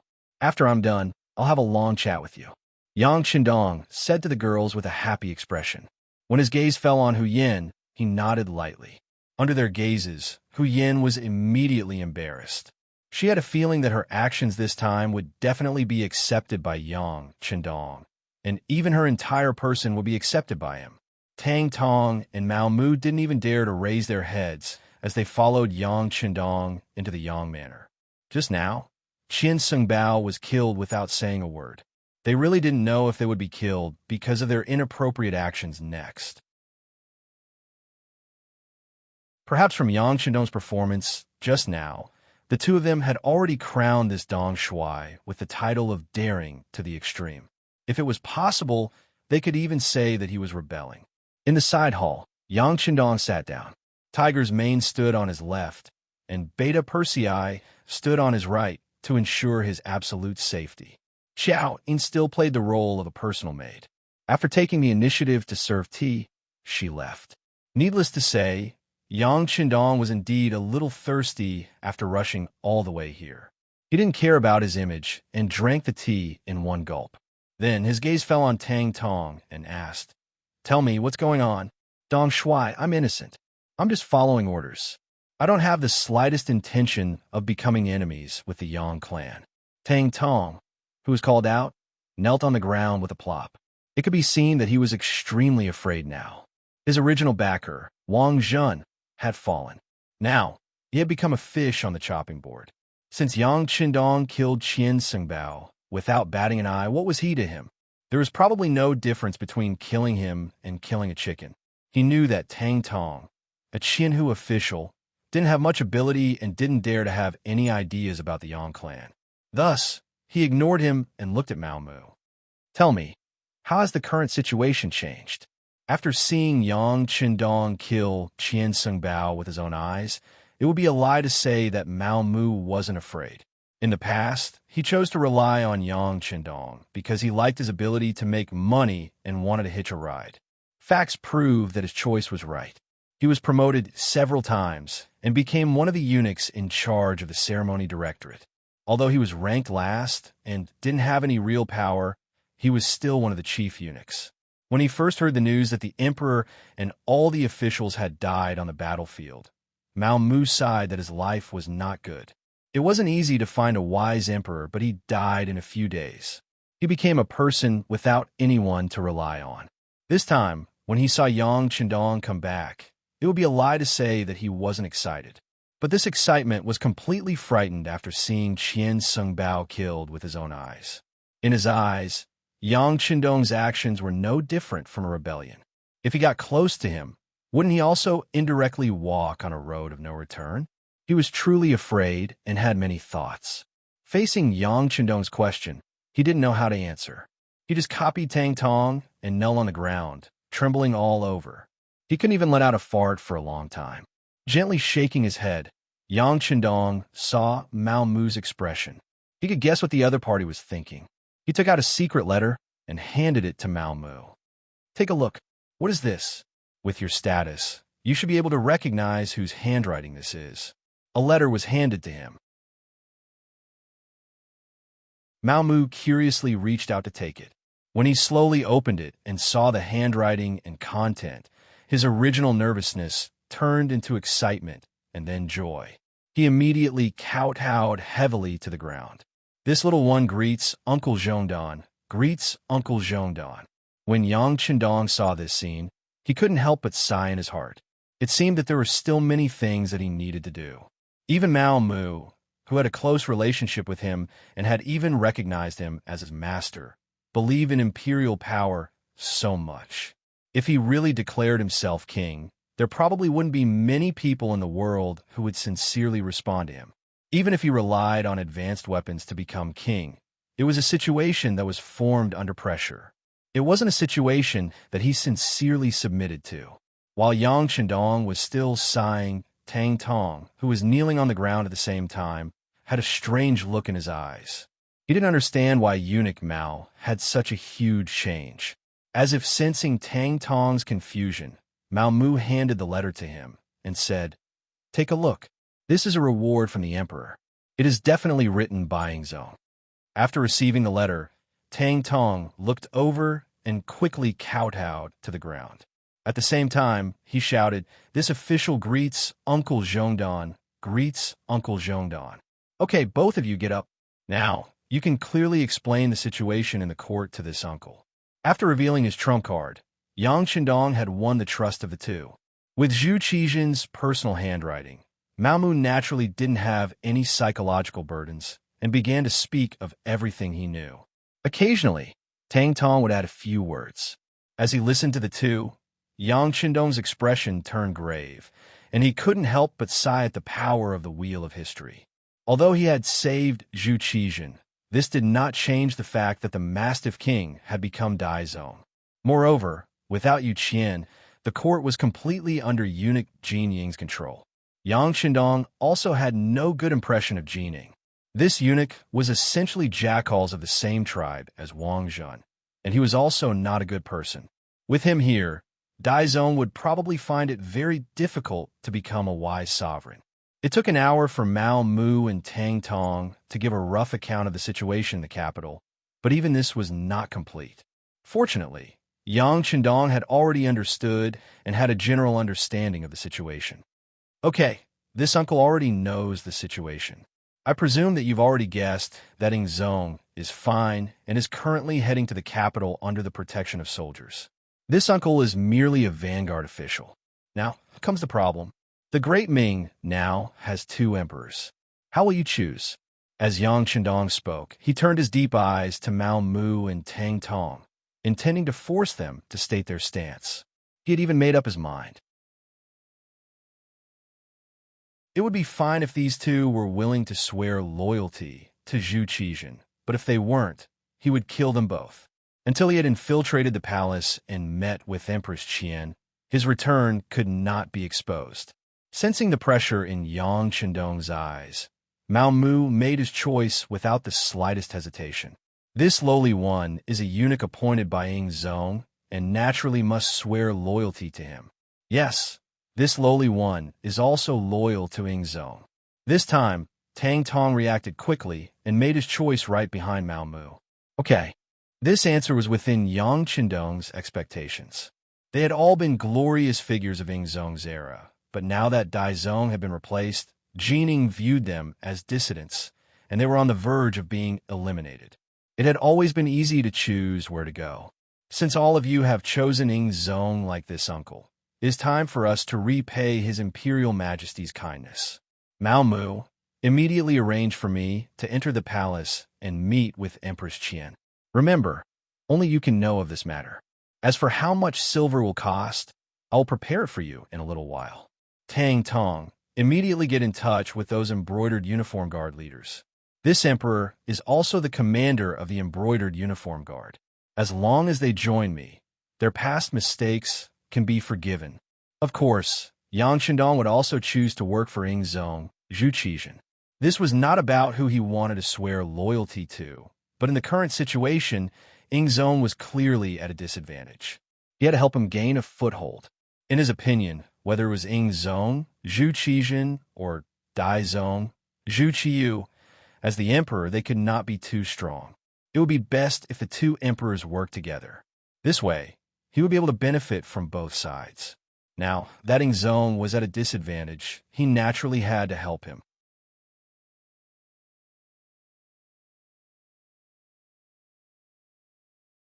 Chapter 153. Mao Mu and Tang Tong left happily after they got the job. Before they left, the two of them each got a few boxes of silver. This was the working capital that Yang Chendong gave them. Without money, it would be difficult to do anything in this world. When the two of them left, they naturally patted their chests and promised that they would do a good job. As for Qian Sengbeo's death, they followed Yang Chendong's words and said that he was searching the Yang family manor. He said that he did not see any new firearms and was looking for them. As long as the news could be delayed for half a day, Yang Chendong could naturally do a lot of things. Mao Mu and Tang Tong left happily. Hu Yin, Qiao Yin, and the other girls also walked from the back hall to the side hall. They all looked at Yang Chendong with happy eyes. Except for seventh sister Yang Duo, the other girls' eyes were shining. They looked like they couldn't wait to throw themselves into Dong Shuai's arms and be comforted. After so many days without a woman by his side, Yang Chendong's body also had needs. But he knew that there were too many things that needed to be done now. He would have to wait until night to talk about love. He could only suppress the impulse in his heart and smiled at the girls. You can rest assured. This young master is very good. I didn't get hurt at all. Later, when the situation stabilizes, I will talk to you one by one. For now, young master, Yang San is here. He is waiting in your study. Tiger's Mane walked into the side hall at the right time. His appearance helped Yang Chendong out of the situation and also found a suitable excuse for temporarily leaving. Okay, this young master will go right away. After Yang Chendong finished speaking to Tiger's Mane, he showed an apologetic smile to the girls. Then, he got up and went to Hu Yan's side. He reached out and gently stroked her slender jade hand. Thank you for your hard work.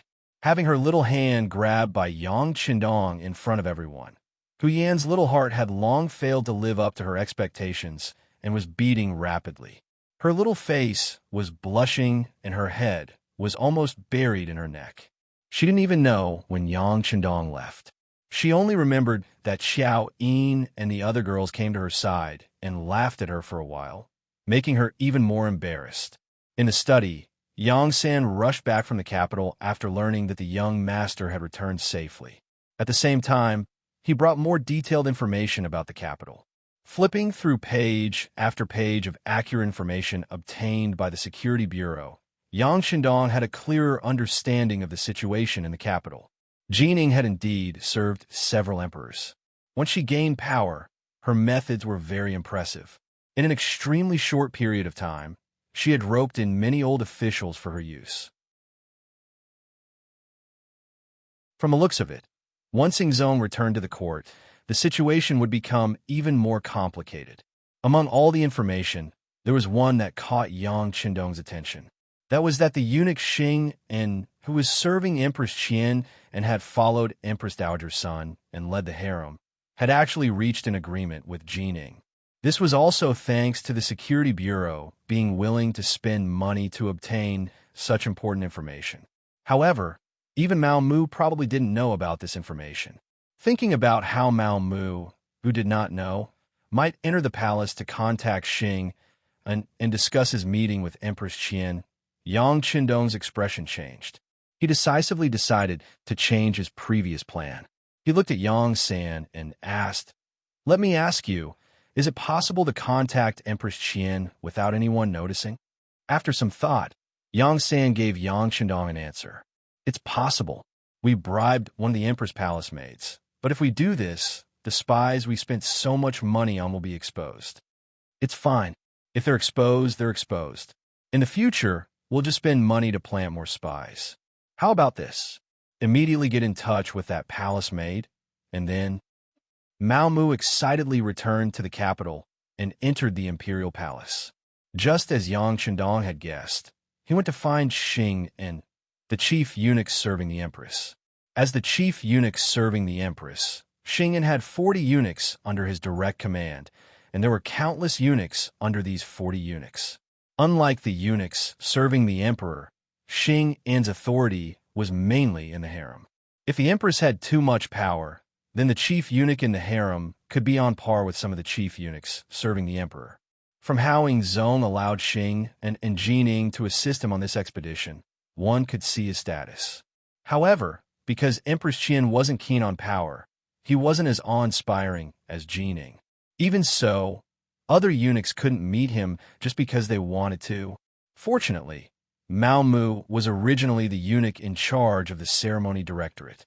In addition, he had spent a lot of money to send a message to Xing in allowing the two to meet. "So it's Eunuch Mao. But why aren't you working in the ceremony directorate? Why do you come to this duke's place?" They met, but Xing's attitude wasn't good. He spoke in a condescending tone. "Eunuch Xing, this lowly one has come to discuss something important with you.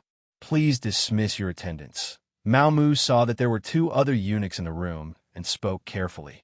Xing was about to bring a cup of tea to his mouth when he heard this and was startled. He carefully looked at Mao Mu and saw that he wasn't faking it.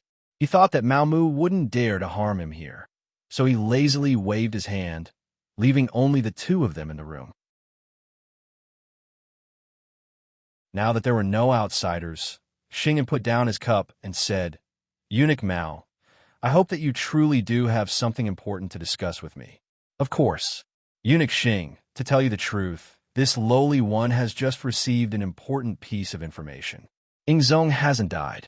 After approaching Xing's ear, Mao Mu told him the information he got from Yang Qindong. Originally, Xing's expression was calm as usual, but after hearing this, his expression immediately changed greatly. He looked at Mao Mu with shock in his eyes. What did you say?" "Ingzong is still alive, and he's heading toward the capital," Mao Mu said in an excited voice, a look of pleasant surprise on his face. "Where did you get this information?" Xing's face was red, but he didn't know if it was because he was excited or for some other reason. Mao Mu didn't think too much at this moment, nor did he know that Xing had already reached an agreement with Jining. One of them was in the imperial court, while the other was in the harem. Both of them minded their own business. He thought that Xing had this expression because he was happy, so he said, "I can't say where it came from yet." Someone is a vanguard sent back by Zong. He wants to meet with the Empress first, and eunuch Xing needs to arrange it.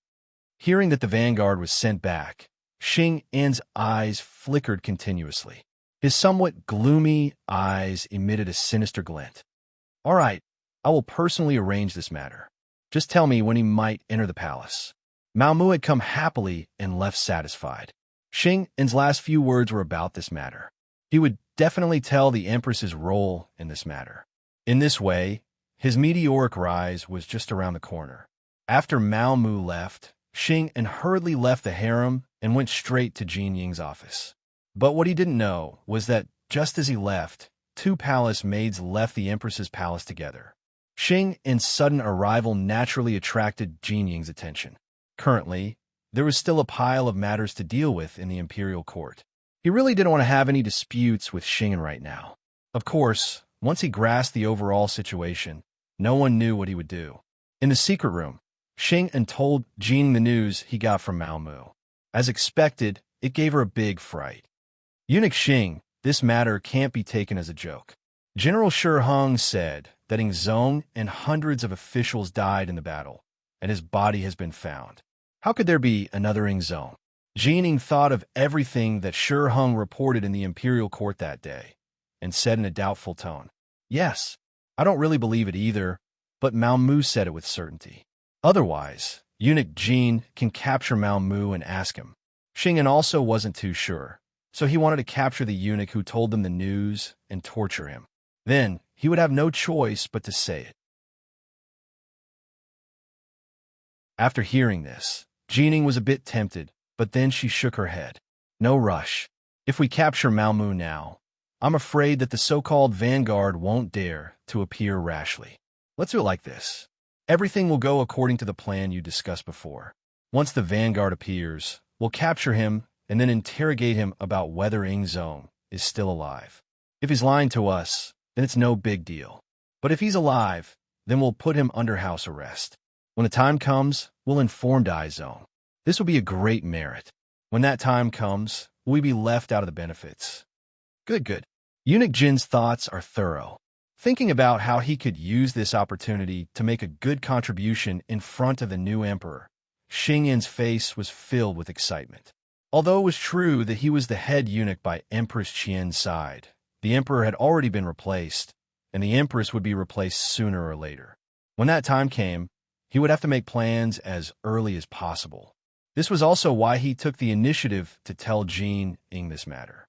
This was to pave the way for future matters. Mao Mu was still waiting. When the time came, he would bring Yang Qindong to meet with Empress Qian in private. But before the main person appeared, a young eunuch appeared first. "Eunuch Mao, the sixth young master has a message for you. Immediately leave the palace with me." "Who are you?" Mao Mu asked warily when he saw that the young eunuch was unfamiliar. "Eunuch Jin, don't worry about who I am. All of this was arranged by the sixth young master. He said that what you did has been exposed. Soon, a great disaster will befall you. Come with me now." The eunuch who came also had an anxious look on his face. He was taking a huge risk by doing this. If Yang Sen had not found him and said that he was willing to pay 2,000 taels of silver for him to make this trip, then he definitely would not have appeared here. If it had been any other excuse to find him, Mao Mu might not have left with him. But the young eunuch mentioned the sixth young master. That meant that not many people knew that the sixth young master was still alive. This matter was filled with more credibility. "All right, I'll go with you."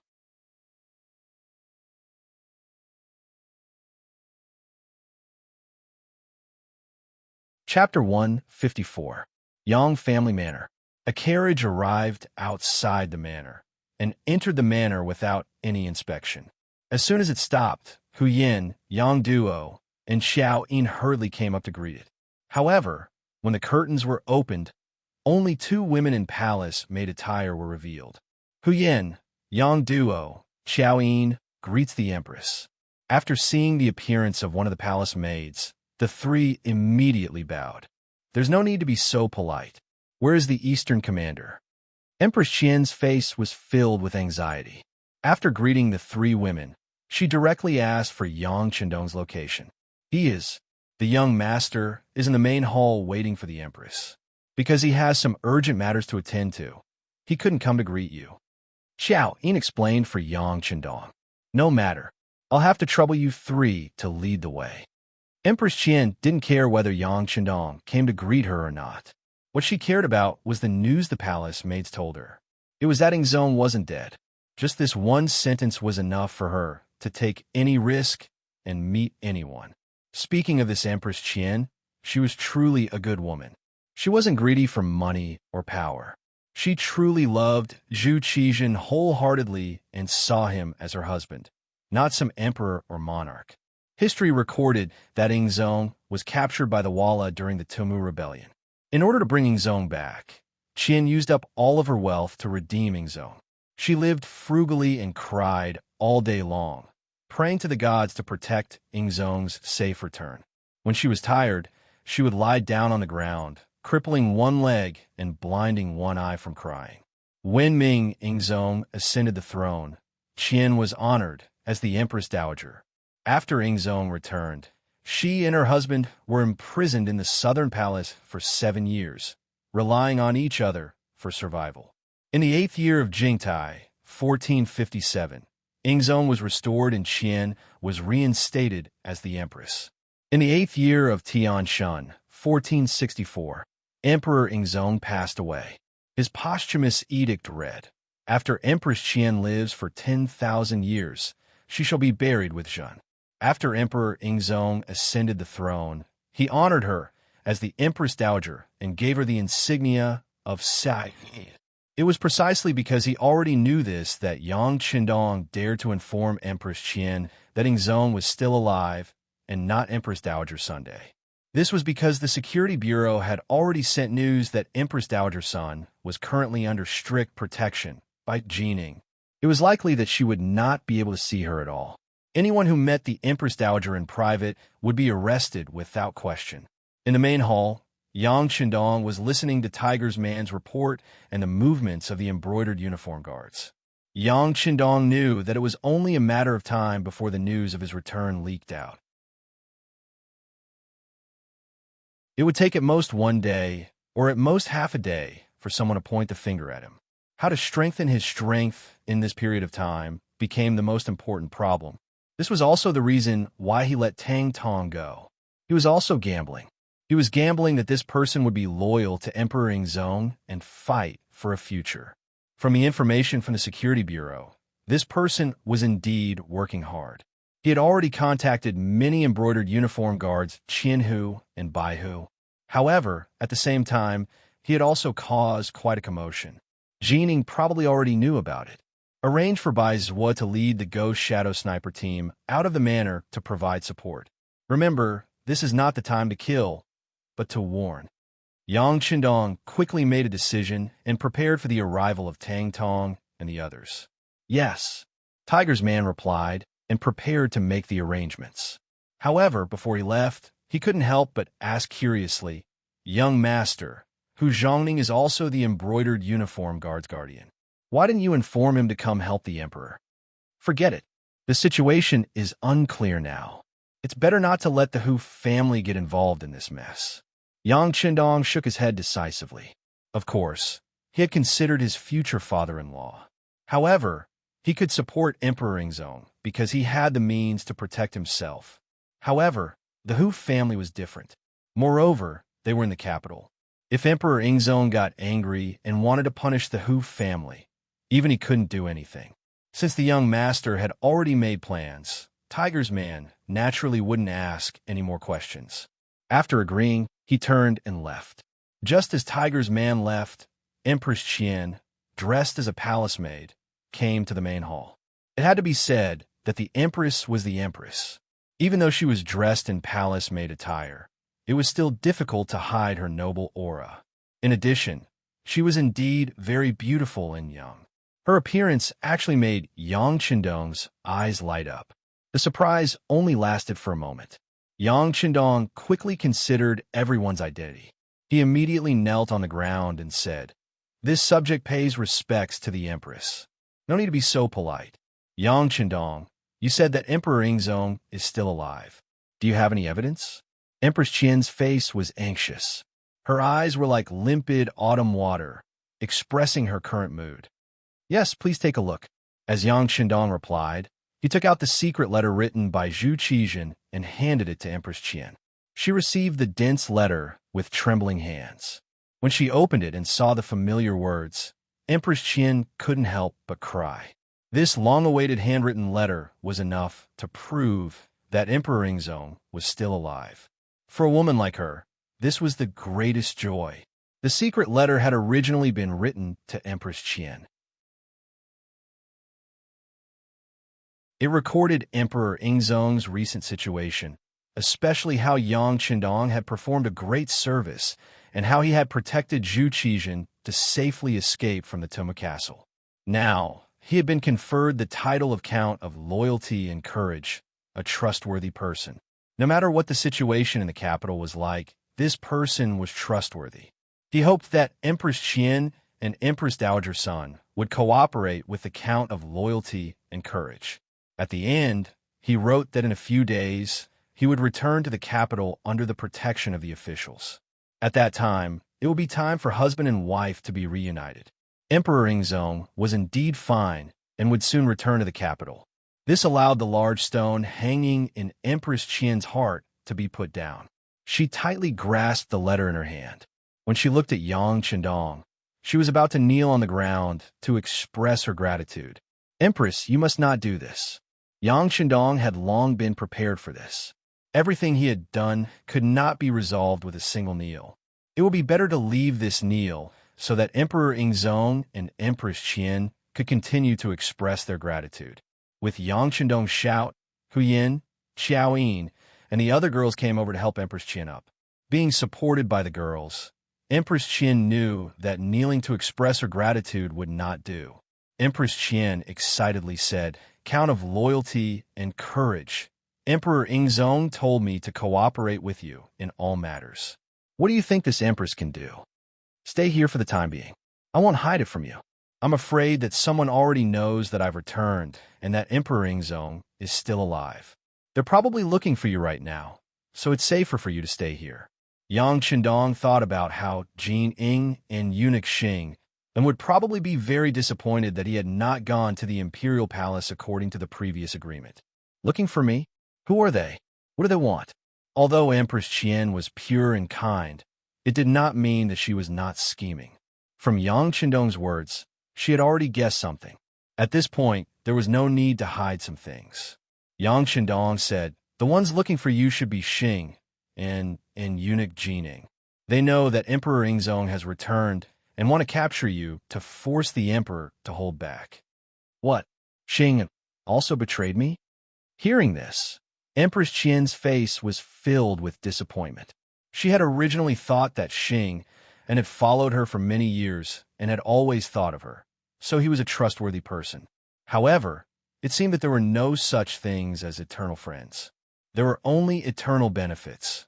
In the imperial palace, the appointed time had arrived. Not only had the mysterious vanguard not appeared, but even Mao Mu had disappeared. Jining and Xing were both shocked. Xing suddenly cried out, Not good. We might have been tricked. Quick, come with me to the imperial palace to see if the empress is still there. Xing An's reaction wasn't slow, but Yang Qindong had changed his plans long ago. How could he have predicted this? By the time they returned to the Empress chambers, Empress Qian had truly disappeared. For a moment, the two eunuchs slapped their knees in hatred, hating themselves for being so careless. At this moment, another eunuch came to report that the embroidered uniform guard had important matters to report. Qianhu Tangtong was currently holding a meeting with the other Qianhu and Baihu, and it was clear that he intended to leave the capital. How rebellious! Let's go and see what these people are up to. When Jining heard that even the embroidered uniform guard was beginning to disobey her, she was instantly furious. These series of events had already proven that Emperor Ingzong was still alive. Otherwise, what was the point of setting up such a large game of chess? Jining sensed that the situation was about to spiral out of control, so she hastily left the Empress chambers and ran into an agent of the embroidered uniform guard. While they were still some distance away, the agent anxiously said, "Eunuch Jean, your subordinate has already investigated.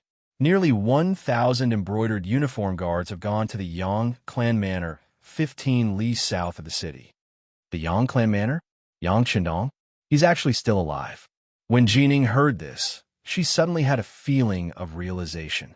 She had been speculating about which vanguard Emperor Ingzong would send back to the capital. For this matter, she had already arranged for all the soldiers guarding the city to interrogate anyone who had come from outside, but they had found nothing. But if this person was Yang Chendong, then everything made sense. This person had never entered the capital, so how could she find him? Good, very good. Jining was not angry. On the contrary, she was rather happy. She had been afraid that she wouldn't be able to find this troublemaker.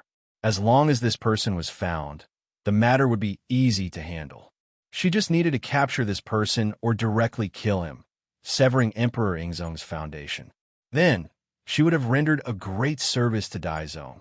Come, gather 3,000 embroidered uniform guards and pursue them out of the city. We must exterminate Tang Tong and the other rebels. Not mentioning Yang Chendong was part of Jin Ying's selfishness. If she could suppress the news that this person had returned to the capital and that Emperor Ingzong was still alive, then it was best to do so. Following Jin Ying's command, the embroidered uniform guards became busy.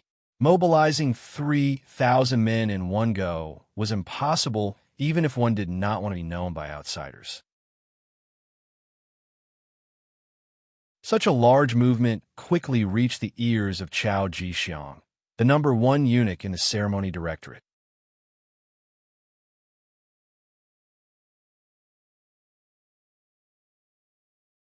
Chapter 155. Chao Jixiang was the first of Wang Zhen's students. In the first year of Zhengtong, 1436, the court sent an army to Luchuan to suppress Si Renfa. Chao Jixiang served as an army supervisor. In the 9th year of Zhengtong, 1444, Chao Jixiang participated in a punitive expedition against Wulianga. Together with Duke Chengzhu Yong and Eunuch Liu Yong, he sent out troops. In the 13th year of Zhengtong, 1448, he went to Fujin with Marquis Ning Yang Chun Mao to suppress the peasant uprising led by Deng Maoqi. He supervised firearms with Eunuch Wang Jin. Every time he sent out troops, he would select some brave generals and nimble soldiers to serve under him. After he returned, he would raise them at home. Thus, there were many weapons and warriors hidden in his home. Because of his good performance, he was promoted to the position of first eunuch in charge of the ceremony directorate. In name, he held the right to mobilize the brocade guard in the East faction. However, this was only in name. In reality, regardless of whether it was during Wang Zhen's reign or Jin Ying's current reign, he was only in name. The only people he could mobilize were the 500 warriors hidden in his home. When this eunuch, who was nominally in charge of the brocade guard, heard the news of a large mobilization, he immediately sent people to investigate. He had always been very honest. Even though everyone knew that he was Wang Zhen's man, Jining did not immediately act against him. However, this did not mean that he was honest. He just lacked an opportunity to rise up. This powerful eunuch of the Ming dynasty in history, who had even participated in a rebellion, finally felt restless. Seeing that Jining had sucked up to Zhu Qiyu and become a powerful eunuch, Chao Jixiang did not immediately act. Instead, he waited. In his eyes, the situation in the court was not very clear. At the very least, the Walla people who had defeated Zhu Qizhen were a big threat. Before they were defeated, no decision could be considered completely correct. Since he could become a powerful eunuch, he had to be very scheming. It was during this period of waiting that things changed. He learned from his trusted aide that Ingzong might still be alive and that he had chosen Yang Chendong as the vanguard to return to the army. This news, for Chao Jixiang, who had been silent all this time, was very exciting. At the same time that he saw the light, his entire person became restless. Opportunities were called opportunities because they were rare and had to be grasped. Chao Jixiang was prepared to seize this opportunity. He immediately called over his nephew Chao Qin, his adopted son Chao Xian, and Chao Duo, and told them that he was prepared to help Yang Chendong. Chao Jixiang had always been known for his shrewdness, and there were even people who called him the youngest old fox. He was referring to the fact that even though he was young, he had great foresight. Since he had made such a decision, his subordinates would naturally raise both hands in approval. After reaching a consensus, more embroidered uniform guards and East Faction guards started to gather. He had been the director of the East Factory for several years. Although it was only in name, the truth was that Wang Zhen had always been in charge of the East Factory. He also had to listen to Wang Zhen's instructions when making important decisions. But that didn't mean that Chao Jixiang didn't do anything. On the contrary, he had been secretly building his own system. Now that Wang Zhen was no longer around and the heavy stone on his head was gone, it was time for Chao Jixiang to show his strength. Soon, no less than 3,000 people from the Eastern Faction and the Brocade Guards gathered and headed to the Yangjia village under Chao Jixiang's personal lead.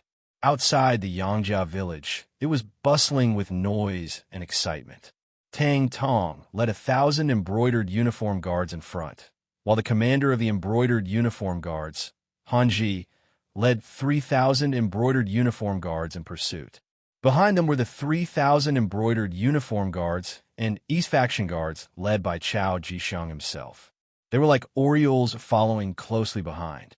The soldiers of the warden's office guarding the south gate of the Great Ming Dynasty looked at the large group of embroidered uniform guards and East Faction guards walking out of the city. They guessed that something big must have happened, but they couldn't imagine what kind of big thing it was with their intelligence. On the road 5 Li outside the Yangjia village, the Ghost Shadow Sniper team, hidden in the dense forest on both sides of the road, were ready. They were waiting for the enemy to arrive and give them a thunderous blow. This place would become the place for them to show their fangs once again. Yang Si stood alone in the middle of the road. He could already see the figures of Tang Tong and the others in the distance, but he still didn't panic. It was as if the army of 1,000 didn't exist. It wasn't until Tang Tong ran in front of him that he waved his hand and said, "Count Zhongdan has given the order. Warriors who are loyal to Yingzong, stand behind me. As for the others who want to invade the Yang family manor, kill them." Yang Si's voice wasn't very loud, but it had a kind of deterrent force. Tang Tong and the others consciously stood behind him and formed a formation. Just as they finished doing this, a group of people came from the distance. They were all wearing flying robes and holding embroidered spring sabers. Their faces were murderous. "Stop right there." When Yang Si saw that the distance between him and the embroidered uniform guards was already about 60 paces, he suddenly let out a loud roar. The sound of his roar rang out, causing Han Ji Xian, who was leading the charge, to involuntarily rein in his horse and stop. "Who are you?"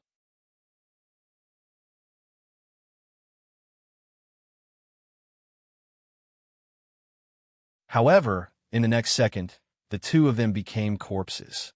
They fell from their horses with a spear between their eyebrows. 6 people died in a row. This sudden turn of events caused the embroidered uniform guards to cry out in alarm. Death wasn't scary, but to die without knowing why, or even who killed you, this became very scary. Hanji also had a physical body. With the help of Jin Ying's power and influence, such a person would naturally cherish his life more than ordinary people. Glory and wealth were right in front of him. If he died without enjoying it, how unjust would that be? Seeing that 6 of his subordinates had died in succession, he really couldn't find a reason. His expression changed again and again, and he said to the left and right, "Go, you guys, rush over. This official wants to see who is causing mischief in the dark." Hanji didn't know the reason. Naturally, he couldn't go back and report to Jining. Whether it was for his own position or to give his superiors an explanation, he needed more people to test the danger and find a real killer move. The embroidered uniform guards who were called out immediately changed their expressions.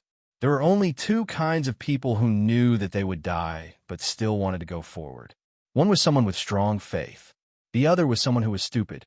For these embroidered uniform guards, faith was nothing. In their eyes, power and money were more important. To be elected to the embroidered uniform guards, they naturally weren't stupid. If there were no benefits, why would they be willing to take the risk?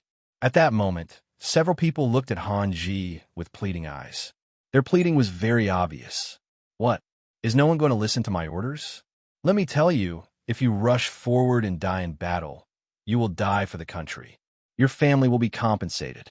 On the other hand, if you disobey, not only will you die, your family will also be implicated. Choose for yourselves. The angry Han Ji wouldn't reason with his subordinates. He directly made his position clear. To outsiders, the embroidered uniform guards were very powerful. They could even capture important officials. However, at the same time, their internal rules were very strict. So strict that even the slightest mistake could result in death. Since Han Ji had already threatened them, they had no other choice. After a few people looked at each other, their eyes filled with determination. Their hands shook the reins of their horses, and they leaped into the ranks. After a few more almost inaudible gunshots, none of the embroidered uniform guards were lucky enough to survive. They all fell off their horses and died.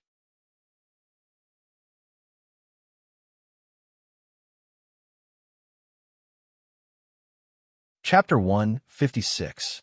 A few more people died, but they still didn't find anything out of the ordinary. While Hanji's expression changed drastically, he realized that the embroidered uniform guard around him were intentionally keeping their distance from him. From the looks of it, it was clear that they were afraid of being called out and sent to their deaths.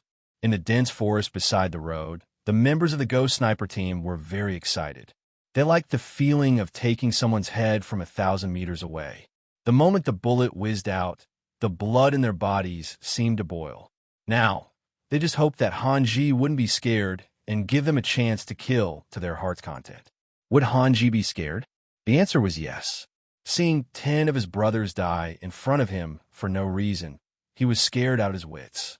At this moment, he wanted nothing more than to turn around and leave. If it wasn't for the fact that he didn't know how to reply to Jining, he would have disappeared long ago. In contrast, Tang Tong and the others were in high spirits. Although they didn't know why the enemy died as soon as they moved, they were sure that the person who did it in the dark was one of their own. With such a strong external aid, what else did they have to be afraid of? Now they just had to watch the other party advance and die one by one. At the same time, many of the brocade guards who were hesitant about whether to follow Tang Tong were glad that they made the right choice. Report. Just as Han Ji was in a dilemma and didn't know what to do next, a cavalry scout came from behind. As soon as he appeared, he got off his horse and knelt on the ground. Report to Master Han. Chao Jixiang is leading 3,000 brocade guards to surround us. Chao Jixiang. Hearing that someone was coming to surround them, Han Ji didn't feel nervous. On the contrary, he was very happy in his heart. He was originally worried that he wouldn't be able to report back without a reason. Now, Chao Jixiang's arrival gave him enough of an excuse. Not good, they're here to deal with us. So, everyone listen to my order, retreat. Han Ji reacted as if he was facing a great enemy and shouted in horror. Then, he urged his horse back. The other embroidered uniform guards who didn't want to move forward for a long time finally had a suitable reason and excuse. They all followed behind Han Ji and ran away. 3,000 brocade guards really came with a strong momentum and left with flying sand.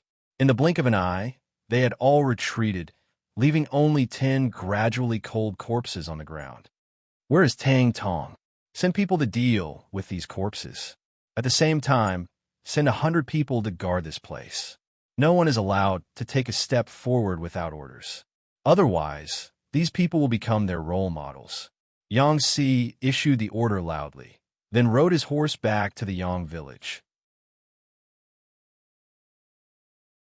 He wanted to tell the young master about Chao Jixiang's arrival and ask him to make a decision.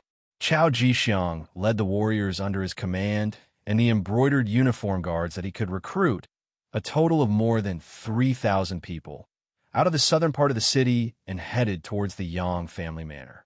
Once the army left the capital, it began to slow down. In order to show his importance, he wasn't in a hurry to leave.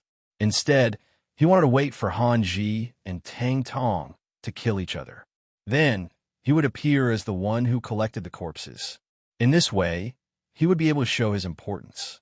The army proceeded at an unhurried pace, but after traveling only 5 li, the scouts sent back news that Han Ji and the 3,000 embroidered uniform guard had retreated and chosen a different route to return to the capital. Retreated?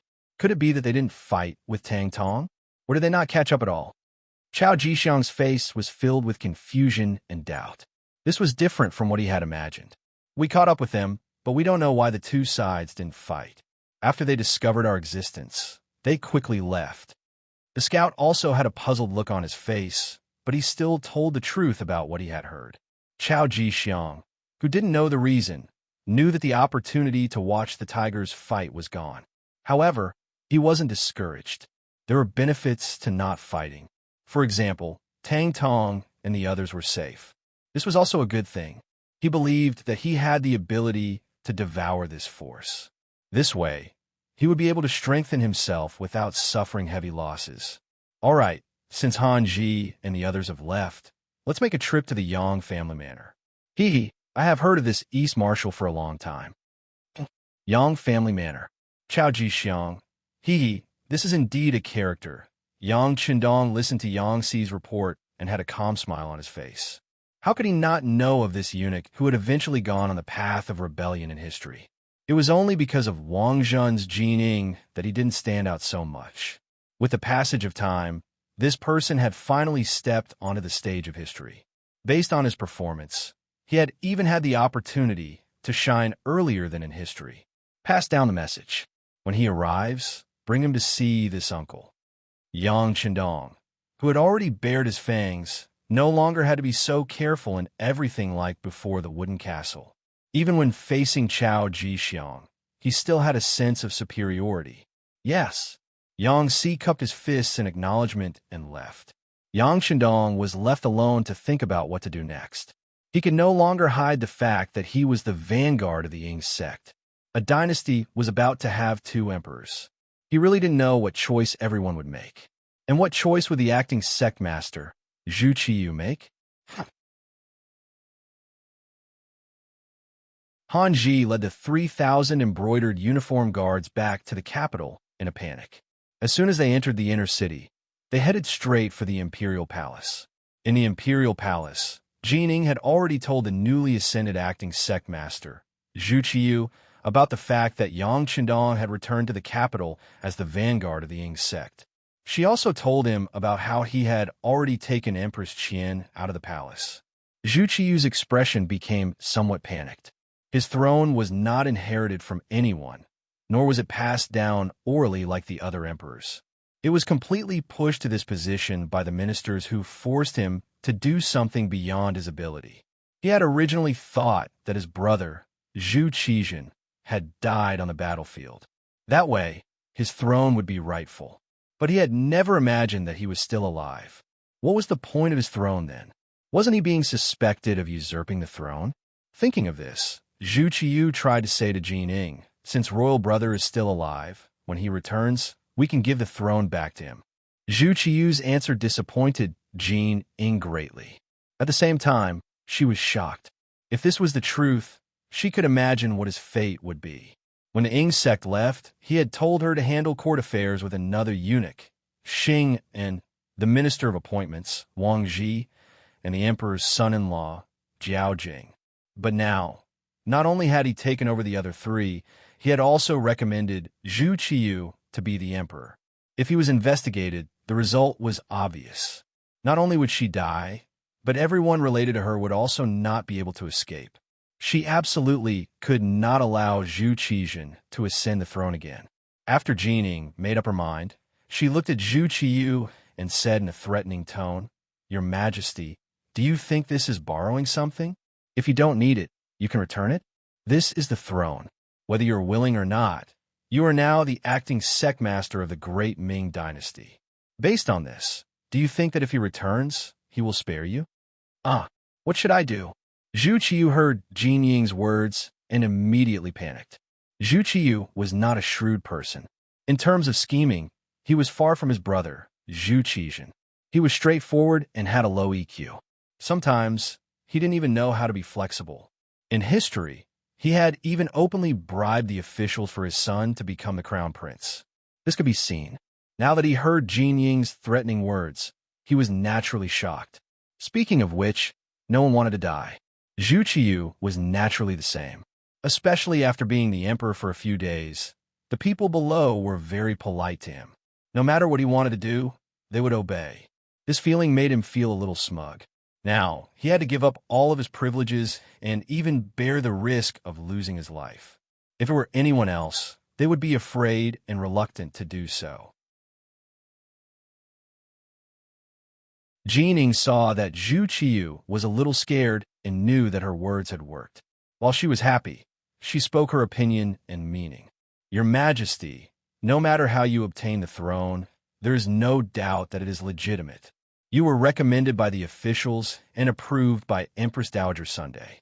Then, you are the current emperor of the great Ming dynasty. There is no doubt about this. If anyone has doubts, then they should be arrested and killed as an example to others. Arrested and killed? Zhu Qiyu repeated Jin Ying's words. That's right, capture them and kill them. This way, no one will dare to say bad things about you.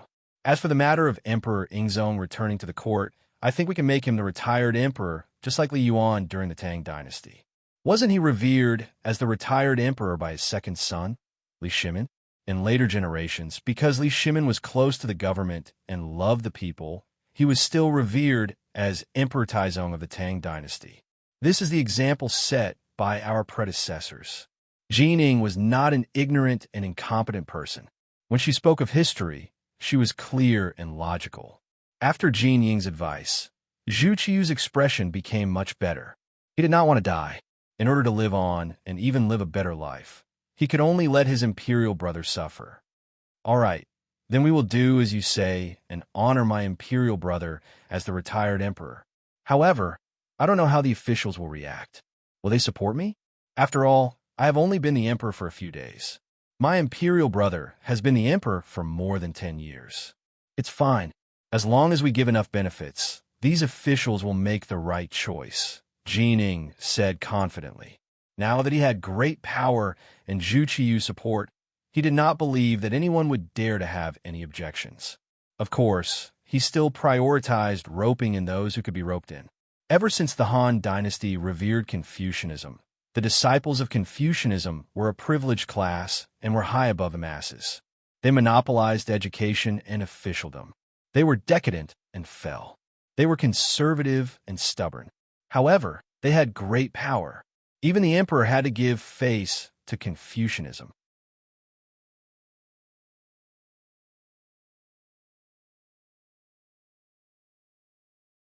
Chapter 157. This was also why Zhu Qiyu was so worried about the reactions of the officials. The power they represented was often greater than that of the imperial power.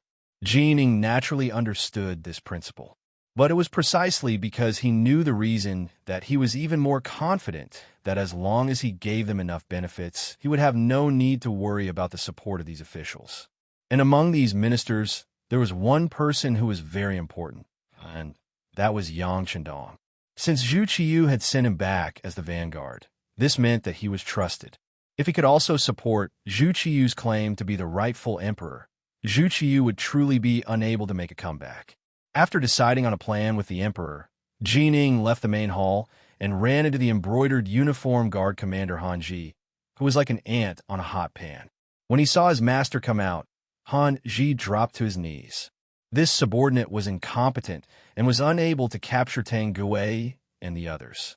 In addition, Chao Jixiang led a large group of embroidered uniform guards to cut off this subordinate's retreat. This subordinate was worried that the army would be lost, so I retreated first. But I've already sent people to the various city gates and warned them that without your highness's order, no embroidered uniform guard is allowed to enter the capital. What's going on? How many men did Chao Jixiang lead? So many things had happened in such a short time, and Jin Ying's expression changed again and again. He had originally believed that with his superior numbers, killing Tang Tong and capturing Yang Chendong was just a matter of time. Once Yang Shima became a prisoner, he would no longer have a chance to negotiate with him. At that time, he would be able to do whatever he wanted. He had never imagined that things would turn out to be completely different. It's like this. Han Ji wiped the sweat from his forehead and explained everything he had seen and heard to Jining. When he heard that 10 embroidered uniform guards had been killed without a single sign and that no one had been able to find out who had done it, Jining knew that it had to have been the work of those advanced firearms. He also understood that the report that Qian Sungbao had taken the Yang clan and was searching for firearms was false. By the time he had received the news, Qian Sungbao had probably already been dead. It seemed that the Yang clan truly could not be underestimated. With the advanced firearms, the Yangjia village was already impregnable. Now that they had Chao Jixiang's support, it was likely that they would become powerful. It seemed that this Yang Shima was really difficult to deal with. It would be impossible to defeat him without spending a bit of capital. All right, I got it. How about this? I will immediately report this matter to His Majesty. You lead the embroidered uniform guards and wait for my orders. After Jining finished speaking, she turned around and walked towards the main hall of the palace. She found Zhu Qiyu again. My dear minister, is there something wrong? Seeing Jining appear, for some reason, Zhu Qizhen felt a burst of panic in his heart. Your Majesty, things are indeed a little unexpected. That Yang Qindong, who was just conferred the title of loyal and courageous count by Yingzong, has a very powerful firearm in his hands. It can easily take a person's life within a few hundred steps. Just now, 10 embroidered uniform guards died in the hands of this firearm. As soon as Jining saw Zhu Qizhen, she made the situation sound very serious. If she didn't do that, she wouldn't be able to get his attention, and it wouldn't be easy to talk about the following conditions. There's such a thing? What should we do? Zhu Qiyu started to panic again.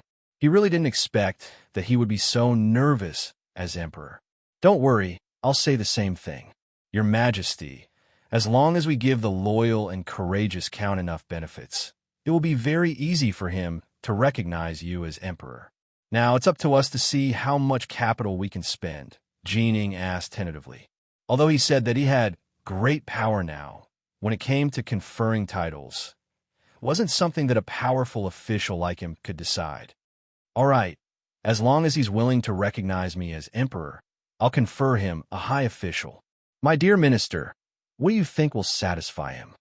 In order to become emperor, Zhu Qiyu's life would no longer be threatened. At this moment, he was also willing to spend a lot of capital. With Zhu Qiyu's attitude, Jining breathed a sigh of relief.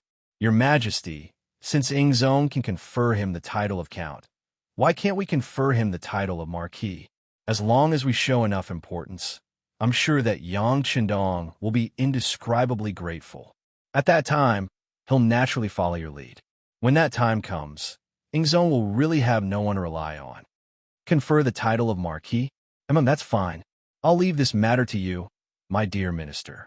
Zhu Qiyu only hesitated for a moment before agreeing. Although there was a saying in the great Ming dynasty that one couldn't be conferred a title without military merit, since imperial brother Zhu Qizhen had already conferred the title of count, it shouldn't be too much for him to promote him. On the official road 5 li away from Yang Manor, Chao Jixiang rushed over with his army of 3,000. What he saw was a man dressed as a servant riding on a tall horse blocking the road. Behind him were 100 embroidered uniform guards wearing flying fish robes. The formation was placed in front of him, but it was completely unwelcoming. There wasn't the slightest bit of welcome. This caused Chao Jixiang to be dissatisfied.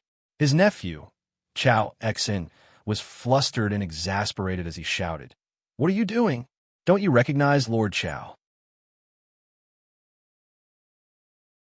During Wang Zhen's reign, Chao Jixiang was the first eunuch in charge of the ceremony directorate. In name, he was in charge of the Eastern faction and the embroidered uniform guards. His subordinates naturally recognized him. However, after witnessing Han Ji's defeat, they were filled with confidence in their loyalty. Even if their immediate superior appeared, no one would feel afraid. Chao Exan roared, only to be met with silence. After a while, seeing that no one spoke, Yang Si chuckled and said, "What's wrong? Brother, are you trying to scare someone?" F***CK, who are you? Chao Xian felt that he had lost face. He pulled out his embroidered spring saber and pointed it at Yang Si. The threat was obvious. Is no one going to take care of you, spouting shit? Yang Si's expression also darkened. He looked at the leader, Chao Ji-xiang, implying that his subordinate was speaking rudely, but as the master, he was not going to take care of him. Facing Yang Si's gaze, Chao Ji-xiang acted as if he did not see it.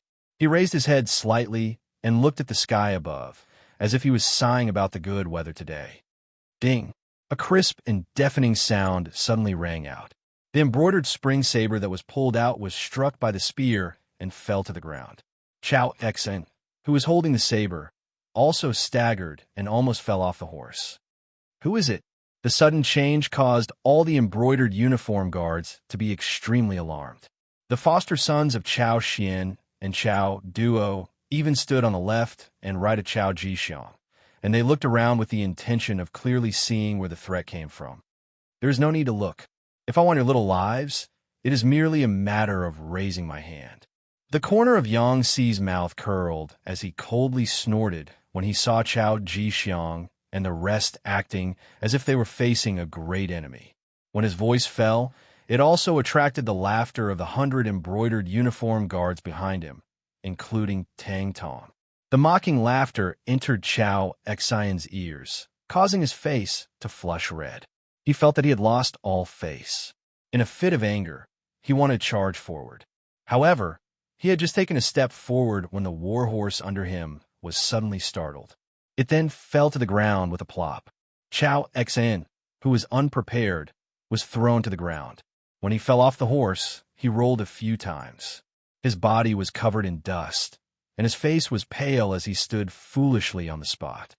Do you see? If I want to take your life, you have been a dead man just now. It was only because Count Zhongwu thought that you were all wholeheartedly serving the public that he showed mercy. However, if there is anyone who refuses to accept this and wants to provoke me, then I won't be polite in the slightest. If you don't believe me, you could try. Pointing at Chao Xian, who was crawling up from the ground, Yang Si's words were no longer merciless.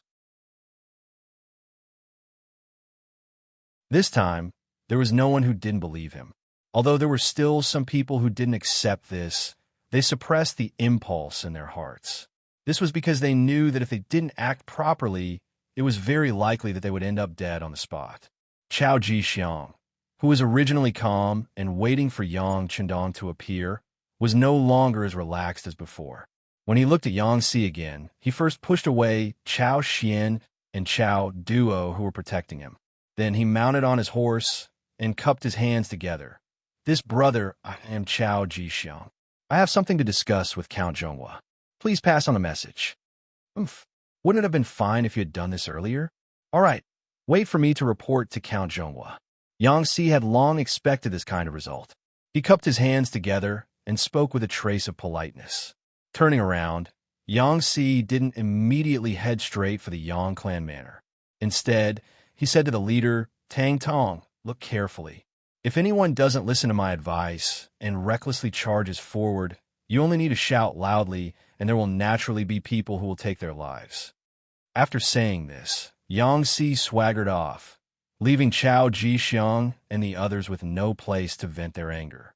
No matter what, Chao Ji-xiang was the eunuch in charge of the ceremony directorate and was ranked first. Moreover, he also had the status of the East Faction factory manager. Normally, when he met any minister, the other party would be polite. How could he have encountered this kind of situation? Even if Yang Qindong had already been conferred a noble title and became Count Zhongwu, there were still many people in the Great Ming Dynasty who had a noble title. How could he dare to be so impolite to the East Faction factory manager? It was just that the situation was stronger than the person. Although in terms of status, he was a level higher than the other party, the killing intent that came out of nowhere really scared Chao Ji-xiang and the others. Yang Si told them to wait obediently, so they could only continue to wait. In the Yang clan manor, Yang Qindong was in the study drawing for the women. Because there were too many women squeezing in, it actually felt a little crowded. Hu Yin, Qiao Yin, Yang Duo, Lady Shui, and Lady Xiang were all in the study, waiting in line for Yang Qindong to draw. A strange atmosphere lingered in the study, giving Yang Qindong a kind of scalp-tingling feeling.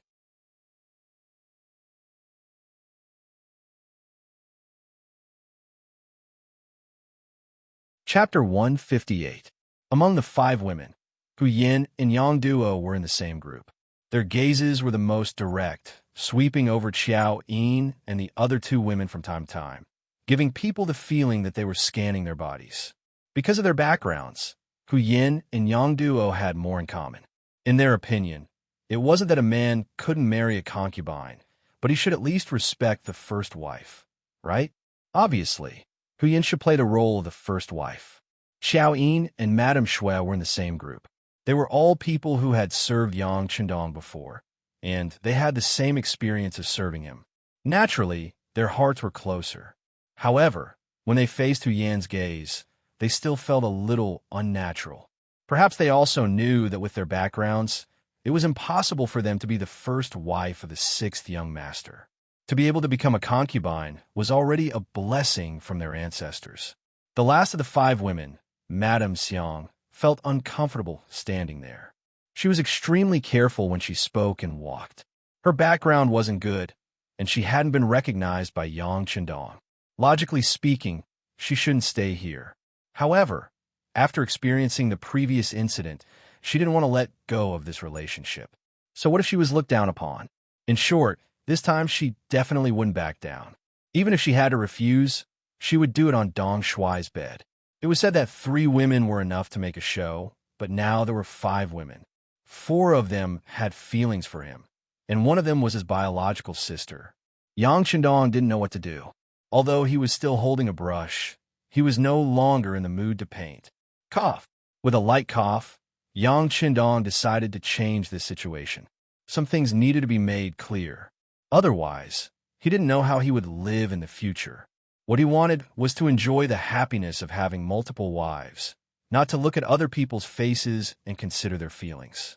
His cough immediately attracted the attention of the 5 women. Almost at the same time, several cups of tea were handed to him. Seeing all the women fawning over him, Yang Qindong couldn't help but let out a long sigh and said, "All right, I understand your intentions. Now, I'll give everyone a choice. If you want to leave my woman, you can do so. Not only will I not pursue the matter, I'll even give her a large sum of money. It could be considered as ending our fate. That's right, 7th sister. Can you leave first?" Yang Qindong's intention was to discuss, but his tone was extremely firm. This caused 7th sister Yang Duo, who originally wanted to stay here to watch the show, to feel a chill run down her spine. She actually involuntarily agreed and then left the study. After Yang Duo left, the 4 women left behind all liked Yang Qindong, and Dong Shuai also liked them. At this moment, the 5 of them were staring at each other, but none of them moved. All right, since no one wants to leave, then this young master has to say some rules. Yang Qindong began to set the family rules. As the saying goes, nothing can be accomplished without rules. If you didn't make things clear in advance, if something happened in the future, it wouldn't be easy to come up with a solution. Since you've chosen to be Yang Qindong's woman, then the first thing you need to do is not to be jealous. If anyone can't accept this, then you can also leave now. My promise just now still counts. As he spoke, Yang Qindong's gaze fell on the 4 women one by one. After seeing that the 4 women didn't have any reaction, Yang Qindong said, "Then it can be considered that you've agreed. From now on, if anyone takes any extreme actions because of jealousy, then sorry, the result will be that you'll be kicked out of the Yang family village and never allowed to take a step back. Second, after becoming my woman, you need to pay attention to unity. Because you'll be sisters in the future, if you get along well, this young master will naturally be happy. If I have to see you use all kinds of methods to fight, then I'll be very unhappy. The result will also be that I'll be kicked out of the Yang family and never allowed to enter again. Third, you can have your own business. As long as you're willing to do it, this young master will support you and provide you with enough money. I'll also send people to protect you. In other words, I'll give you enough freedom. But there's one thing, you're not allowed to be with other men behind my back. If I find out, it won't be as simple as kicking you out of the Yang family. This is my bottom line. and I hope you'll remember it in your hearts. Fourth, as long as it's money you earn, you can spend it however you want. I won't ask. Even if it's not earned by you, you can spend it if it's my money, and I won't ask. But if anyone wants to scheme against my money, use it to do bad things, or even support those who oppose me, then I'm sorry.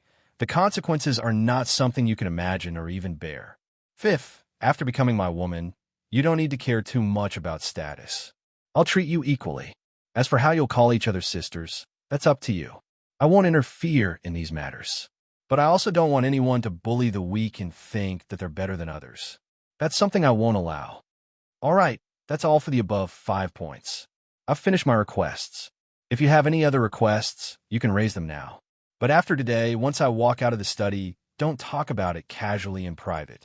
Do you understand? Yang Qindong pretended to have a cold face as he raised the 5 requests. Then, his face turned from gloomy to sunny and was full of smiles. When it came to feelings, Yang Qindong had to admit that he was a little selfish. For women, it could be said that each had her own merits. He didn't want to let go of any of them, but he also didn't want to hurt any of them, so he had to say the ugly words first. Yang Qindong changed from a cold face to a smiling face, causing the 4 women to feel relieved. Then they began to express their opinions one by one. The first to speak was Hu Yin. Although none of the women said anything, everyone knew that Hu Yin was very likely to become Yang Qindong's wife in terms of background and knowledge. This was determined by the environment, and it was very difficult for Yang Qindong to change it. Not to mention, Hu Yin knew that Yang Qindong was likely to have an accident, but she still came to Yang Qindong and claimed to be the daughter-in-law of the Yang family. Just this point alone was not comparable to ordinary women. If she became the first wife, others would not have any objection. Hu Yin was the first to stand up. Her eyes fell on Yang Qindong, and she said with shyness, "I abide by the 5 requirements of Dong Shuai. At the same time, I also have to criticize myself. In fact, I didn't mean to be rude to my sisters. It's all my 7th sister who taught you. Alas, she suffered in the Wang family. She was afraid that you would suffer like this, so she did this. I can understand, but don't do it again. You can't do this in the future. I'm not that long ago. By the way, you can call me Lu Lang in the future." Yang Qindong's face was full of smiles. He had already learned from Yang Si and Yang Lu that, before he came back, the women got along very well. For such a sudden change, it must be 7th sister who played a role in it. Sure enough, Yang Qindong directly pointed out the problem. Hu Yin blushed and said, "I really can't hide anything from Lu Lang." Haha, Lu Lang is a good name. Of course, only my women are qualified to call me that. Haha, okay, come over and let Lu Lang hug you. Yang Qindong laughed and ignored Xiao Yin and the other women who wanted to say something. He first put Hu Yin, who was the closest to him, on his lap. Since he had made the request, and no one had any objections, there was no need to listen to the attitudes of these women. Wouldn't it be better to see everything through their actions in the future? It was Hu Yin's first time being so close to Yang Qindong, and she immediately blushed. However, when Xiao Yin, Madame Shui, and Madame Shui also came to Yang Qindong's side and huddled together, her shyness quickly disappeared and she blended into the warm atmosphere. Outside the study, Yang Si had been there for a while, but when he saw Miss Seven guarding here and not allowing anyone to enter, he could only stand aside and wait respectfully. It was not until about an hour later that Yang Qindong's voice came from inside. "Yang Si, you're back, right? Come in and talk." "Yes." Yang Si quickly responded, then lowered his head and entered the study. As soon as he entered, he said without even raising his head, "Young master, the Ghost Shadow Sniper team frightened Chao Jixiang. They are now 5 miles away from the manor, waiting for young master to meet them." "Well done. How about this? Let Chao Jixiang enter the manor and allow him to bring 2 embroidered uniform guards with him. Remember, 2 people at most. If he doesn't want to, he can go back to where he came from." Yang Qindong waved his hand, not treating Chao Jixiang as an important person at all. "Understood." Yang Si responded, then turned and left. He could only bring 2 attendants. Whether Chao Jixiang would agree or not was not within his scope of consideration. He only needed to listen to the young master's orders. At this time, Chao Jixiang was already impatient. After more than an hour, he still did not see Yang Si return. If he rode a horse from here to the Yang Manor, it would only take a moment for him to go back and forth. However, after such a long time, he still did not see Chu Li, which made him feel like he was being played. However, although he was impatient, he still could not leave. After all, if he wanted contacting Zhong, he could only find Yang Chendong. Thus, even if he was angry, he did not show it on his face. His nephew, Chao Xian, had already patted off all the dust on his body. He felt embarrassed as he stared at Tang Tong and the 100 embroidered uniform guards opposite him. If eyes could kill, Jie and the others would have died many times over. "Uncle, why don't we kill our way into the manor and capture Yang Chendong alive? I don't believe that he won't tell us where Ing Zong is."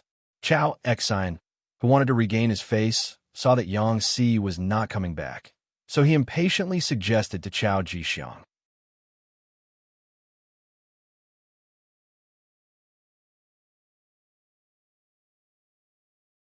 Chapter 159. Upon hearing his words, Chao Xian and Chao Duo nodded in agreement. Clearly, they had the same thoughts. "Charge over. Have you forgotten how you fell off your horse?" Chao Jixiang glared at Chao Xian. He had just patted off the dust on his body, yet he had already forgotten about the pain. Did he even have a brain? Chao Xian was naturally indignant after being reprimanded. However, when he thought about how he fell off his horse for no reason, he immediately suppressed the impulse in his heart. He couldn't help but look to the sides of the road. However, there was only dense forest everywhere, and he couldn't see anything out of the ordinary. Time slowly passed. Finally, the sound of horse hooves could be heard. Yang Si arrived on horseback. Chao Jixiang heaved a sigh of relief. However, when he saw that only Yang Si had arrived and that Yang Chendong wasn't with him, he couldn't help but raise his eyebrows. What is the meaning of this? Does he not want to meet me? At this moment, Yang Si arrived before the two armies and stopped in front of Tang Tong and the others. After which, Yang Si announced loudly, "The Count has ordered for eunuch Chao to bring 2 attendants and follow me into the manor for a chat." What? Upon hearing that only 2 people were allowed in, Chao Xian and the others immediately flew into a frenzy. The 2 foster sons, Chao Xian and Chao Duo, even tried to dissuade him. This was a trap, and they hoped that their foster father wouldn't fall for it. At this moment, Chao Jixiang was also furious. This Yang Chendong didn't take him seriously at all. He clearly knew his identity, yet he didn't come out to greet him personally. Instead, he allowed him to bring only 2 attendants into the manor. This was clearly a slap to his face. Of course, Chao Jixiang didn't think that Yang Chendong was trying to harm him. Firstly, there wasn't any conflict of interest between them. Secondly, if Wang Chong really wanted to harm him, all he had to do was use the same method he used on Chao Xian, and he wouldn't be able to avoid it. Being looked down on like this, Chao Jixiang really wanted to turn around and leave in anger. However, if he were to leave, he would really become a barren tree. Putting aside the fact that he wouldn't be able to return to the capital, he wouldn't be able to meet Ing Zong either. At that time, he would definitely be labeled as a rebel. Sigh, forget it. When one is under someone else's roof, one has no choice but to lower one's head.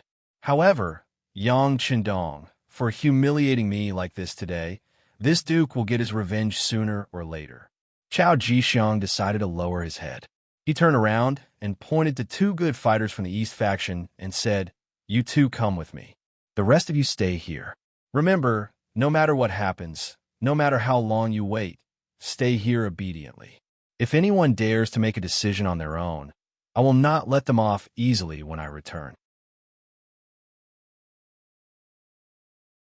His gaze lingered on the trio for a while before Chao Jixiang tidied up his attire and rode over to Yang Si with his 2 servants.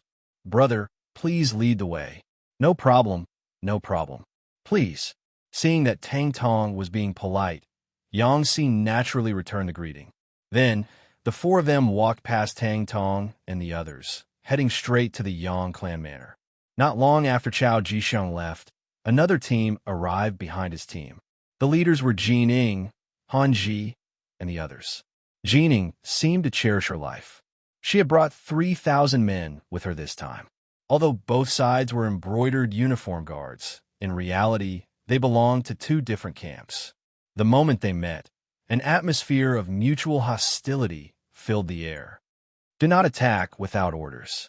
I am here to pay my respects to Count Zhongdan. Please make way. Jining walked at the front. On her left and right were the martial arts experts from the East faction. This was to ensure that if anyone tried to harm her, she could react immediately. Since Jining did not take the initiative to attack, Chao Jixiang and the others naturally would not look for trouble. Everyone was wary of each other and allowed them to come before the two armies. With Yang Si gone, Tang Tong became the person in charge and was pushed forward. The moment he stepped forward, his aura was greatly reduced in front of Jining. He actually cupped his fists and bowed, saying, "Greetings, eunuch Jin. Oh, I remember you. You are Tang Tong, Xinhu of the embroidered uniform guards, right? Haha, how about this? I will have to trouble you to inform him that I have something important to discuss with Count Zhongdan."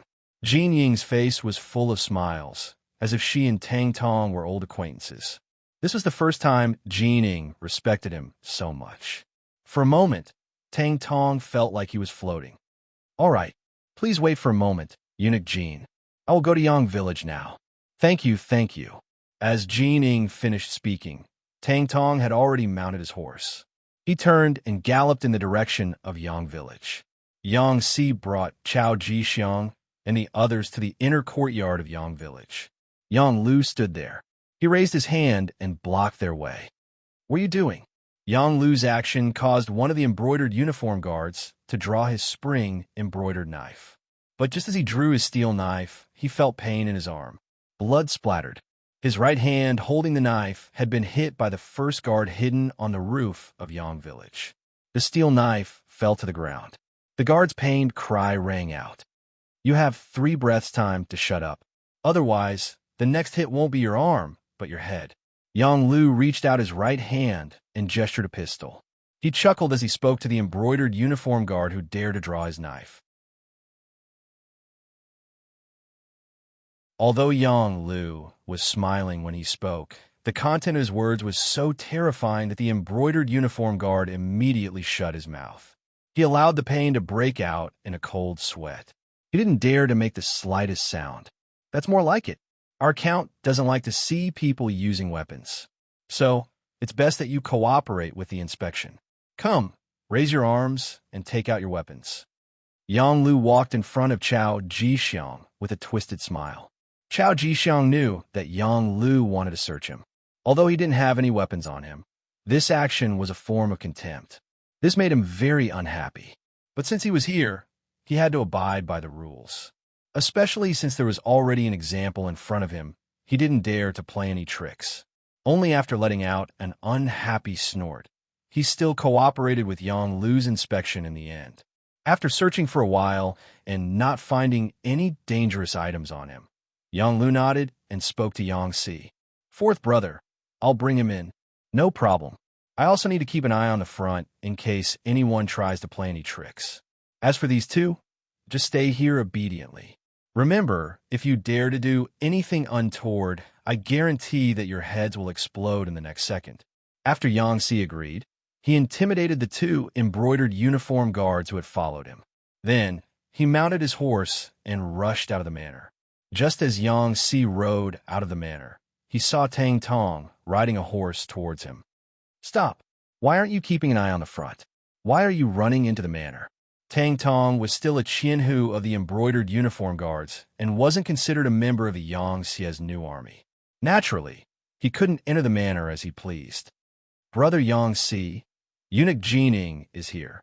He's just 5 li away and says he wants to see the count." When Tang Tong saw Yang Si, he didn't know why he felt nervous. Perhaps he was worried that if he didn't perform well, something would fly out of nowhere and kill him. So what if he's here? What's there to be surprised about? Wait here first. I'll report this matter to the count. Yang Si, who was very dissatisfied with Tang Tong's performance, rolled his eyes, and pointed to the ground. He meant to tell Tang Tong that he could go up to this point. If he wanted to go any further, he would be crossing the line. Tang Tong was an understanding person. He nodded repeatedly and almost raised his hand to swear that he wouldn't cross the line. Not far from the two of them, outside the Yang Manor, 900 embroidered uniform guards were eating with pots and pots. Since they had come to the Yang Manor, there was naturally plenty of good food and drink. They were really eating big pieces of meat and drinking big mouthfuls of wine. Even from a distance, a fragrant smell wafted over. This was the rule of the Yang Manor. As long as you weren't a member of the Yang Manor, no matter what your status was, you couldn't stay here without permission. This rule came into effect after Yang Qindong returned. In the side hall of the Yang family manor, Chao Jixiang saw Yang Qindong, who was dressed in green. Just like before the battle, he was wearing the most ordinary green clothes. When Yang Qindong walked out under the protection of Tiger's Mane, Chao Jixiang hurriedly stood up and said respectfully with a smile, "Greetings, Count Zhongdan. Eunuch Chao is too polite. Take a seat." Casually pointing to a chair, Yang Qindong sat down at the head of the table with a smile on his face. When Yang Qindong sat down, Chao Jixiang slowly sat down, giving off a feeling that he was following the rules. But the more he acted like this, the more Yang Qindong felt that this person wasn't simple, and the more cautious he became. After both parties sat down, Yang Qindong took the initiative to speak. "I believe Eunuch Chao is here to ask about Ingzong's whereabouts. This count can tell you that the emperor is fine. He eats well and sleeps well. He is on his way to the capital. It's just that." Hearing that Ingzong was fine, Chao Jixiang's face revealed a happy smile. Dai Zong had already put Jining in an important position, so it was impossible for him to put him in an important position. But with Ingzong, if Wang Zhun died, he would have a chance to be promoted. But after hearing Yang Qindong's words, his originally smiling face became tense. But what does Count Zhongdan mean by just that? Sigh. With a long sigh, Yang Qindong pretended to bemoan the state of the universe and the fate of mankind, and said, "But now that there is an emperor in the capital, I really don't know what will happen to Ingzong when he returns." Yes. After hearing this, Chao Jixiang's face became much more unsightly. Now that there was a new substitute emperor, Zhu Qiyu, in the capital, why would Zhu Qizhen return at this time? It was impossible for there to be two emperors in a single dynasty. One of them was destined to leave the throne. Although Ingzong had been the emperor for a long time, Dai Zong now occupied the capital, controlled the army, and had the initiative. If they really fought, it was unknown who would win.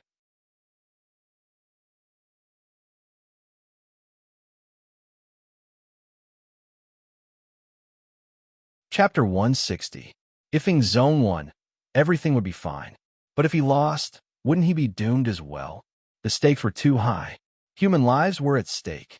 Seeing Chao Jixiang nod his head in agreement, Yang Qindong asked, "Eunuch Chao, you are very familiar with the situation in the capital and the imperial court.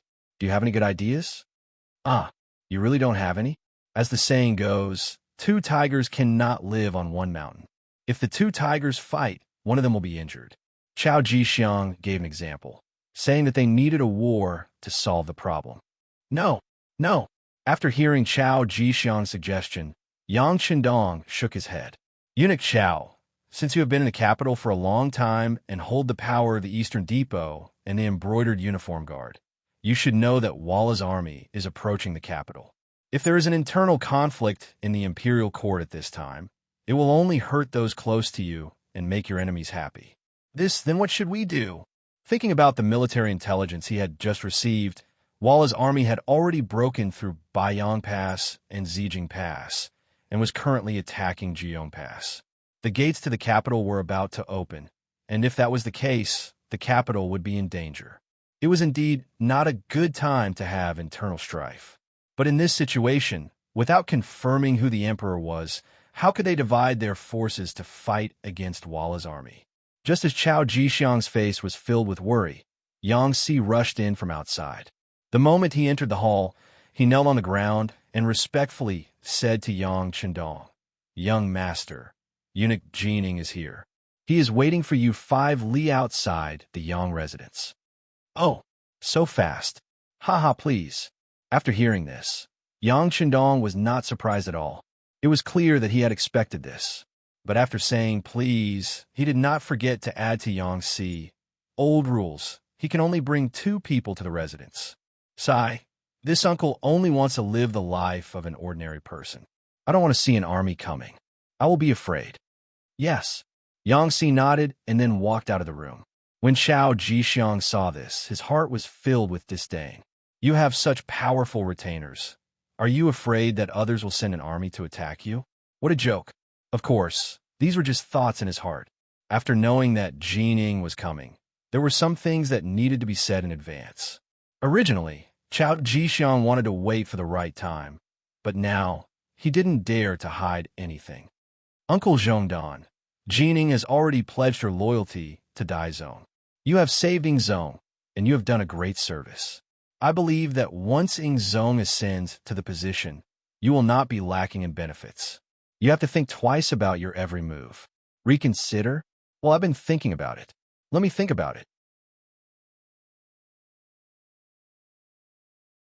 Yang Chendong kept nodding, as if he had heard Xiao Jixiang's words. However, from that moment on, he actually stopped talking. Instead, he closed his eyes, giving off the feeling that he was thinking about something. However, he was actually waiting for Jin Ying's arrival. Only when she was here could the next step be carried out as he wished. Seeing that Yang Chendong was indeed reconsidering, Xiao Jixiang suddenly became anxious. Uncle Zhongdan, no matter what, Ingzong has been in power for more than 10 years. He is still very popular in the imperial court. Compared to Daizong, who has just ascended to the position, he has too many advantages. He should be the one to take charge. That's right, that's right. Eunuch Xiao is right. Let me think about it carefully. Yang Chendong still didn't open his eyes. He kept nodding, giving off the feeling that he was really thinking hard. 5 miles away from the Yang Manor, Yang Si and Tang Tong rushed back. When it was said that Jining was allowed to enter the manor, but she could only bring 2 guards, Eunuch Jin didn't even show a trace of displeasure. Instead, he happily nodded and agreed. Then, he smiled and rode his horse to Yang Si's side. From this, it could be seen that Jining and Xiao Jixiang were both astute people. Oftentimes, the more polite a person appeared on the surface, the harder it was to deal with them. Not long after, Jining appeared at the Yang Manor. When she entered the side hall, she saw Yang Chendong resting with his eyes closed. Xiao Jixiang had an anxious expression on his face. Listening to the voice and looking at people's faces, Jin Ying's heart calmed down just from this discovery. If Yang Chendong had already made a decision, Xiao Jixiang wouldn't be so anxious. Since that was the case, it meant that he still had a chance. It had to be said that Jin Ying had indeed served 4 emperors. No, now, it should be 5 emperors. Few people could compare to her decisiveness in doing things. Seeing that the situation was still uncertain, she reached into her clothes and took out an imperial edict with a golden dragon on it. At the same time, she shouted, "The imperial edict has arrived. Uncle Zhongdan, please accept it." I, Yang Chendong, accept the imperial edict. When he heard that it was an imperial edict, an undetectable joy flashed across Yang Chendong's eyes. He knew that Daizong was going to give him some benefits. He just didn't know what kind of conditions Daizong would give him. Yang Chendong knelt on the ground. Jining read aloud, "By the will of the heavens, the emperor decrees that Count Zhongdan Yang Chendong is young and promising. He is proficient in both martial arts and literature. He protected the retired emperor on the dangerous battlefield. His loyalty to the great Ming dynasty is witnessed by the heavens and earth. He is hereby conferred the title of Duke Zhongdan and the position of commander of the Brocade Guards." Emperor Zong of the Ming dynasty proclaims this. After Jining finished reading the imperial edict, she smiled and said to Yang Chendong, who was kneeling on the ground, "Marquis, please rise." The count had become the Marquis. Yang Chendong's lips curled into a faint smile. "Thank you, Eunuch Jin. You've worked hard. You're too kind. Compared to Marquis bravely saving the retired emperor, what I did pales in comparison. Jin Ying's eyes narrowed into slits. This was the second time he had mentioned the title of retired emperor. As soon as he finished speaking, Chao Jixiang shouted in protest. Eunuch Jin, what are you doing? How did Emperor Ingzong become retired emperor? How come I didn't know about this? How dare you? This is an imperial edict from Emperor Daizong. Did he need to discuss it with you first? Jining was not so amiable when facing Chao Jixiang. Whether it was in terms of seniority or power, the two of them were not on the same page. In the face of Jin Ying's rebuke, Chao Jixiang had no intention of backing down. In truth, from the moment he had led his warriors and the embroidered uniform guard out of the capital, he had already decided on his stance. Since he had already made his choice, why would he be afraid of Jin Ying's angry rebuke? Chao Jixiang sneered. When Emperor Daizong took the throne, it was because Shiheng reported that Emperor Ingzong was no longer around. But now that Emperor Ingzong is fine and will soon return to the capital, Emperor Daizong should take the initiative to abdicate. After all, his regent power was bestowed upon him by Emperor Ingzong. Oh, Emperor Ingzong is returning to the capital? Jining blinked several times at this news. She ignored Chao Jixiang and turned to Yang Chendong, who was receiving an imperial edict, and asked, Marquis, is this true? It's true. Yang Chendong had accepted benefits from Emperor Daizong, so he naturally had to express his gratitude. He immediately said, Eunuch Chao is correct. Emperor Ingzong is heading to the capital with Minister of War Kuang Yi, Minister of Revenue Wang Zhua, and other officials. H.A. Marquis was ordered by Emperor Ingzong to return to the capital first so that he could report to everyone that he was safe.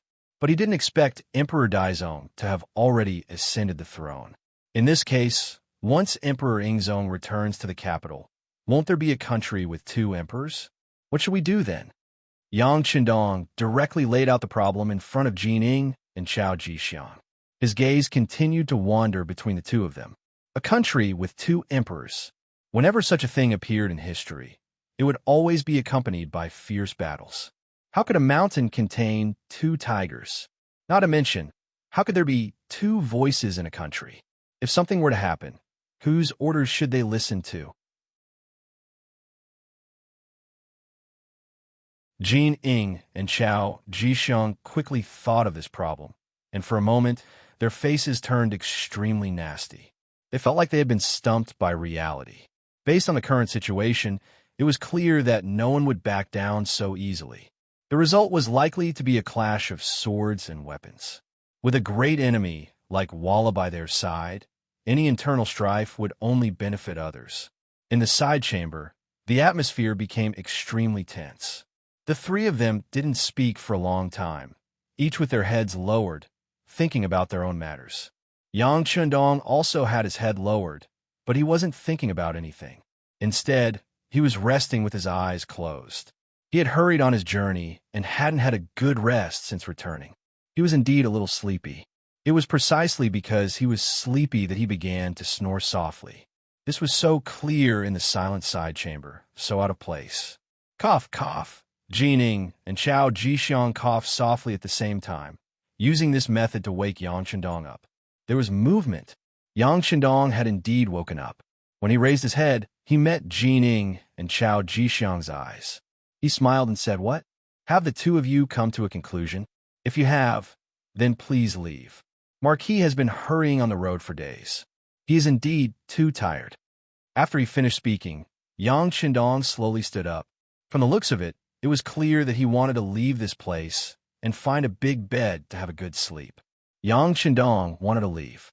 This made Jining and Chao Jixiang very anxious. They both knew that they couldn't make a decision on their own. If the other party was unwilling to give in, they wouldn't give in either. In the end, they would only meet in battle. This was an outcome that neither of them wanted to see, because no one could guarantee that they would be the victor. After thinking about it, he still needed Yang Chendong to be a partner or a middleman to give a balanced and reasonable way to deal with it. Since that was the case, how could they let him leave? At that moment, the two of them blocked Yang Chendong's path. Marquis, we can't come to a conclusion. Can you please show us the way?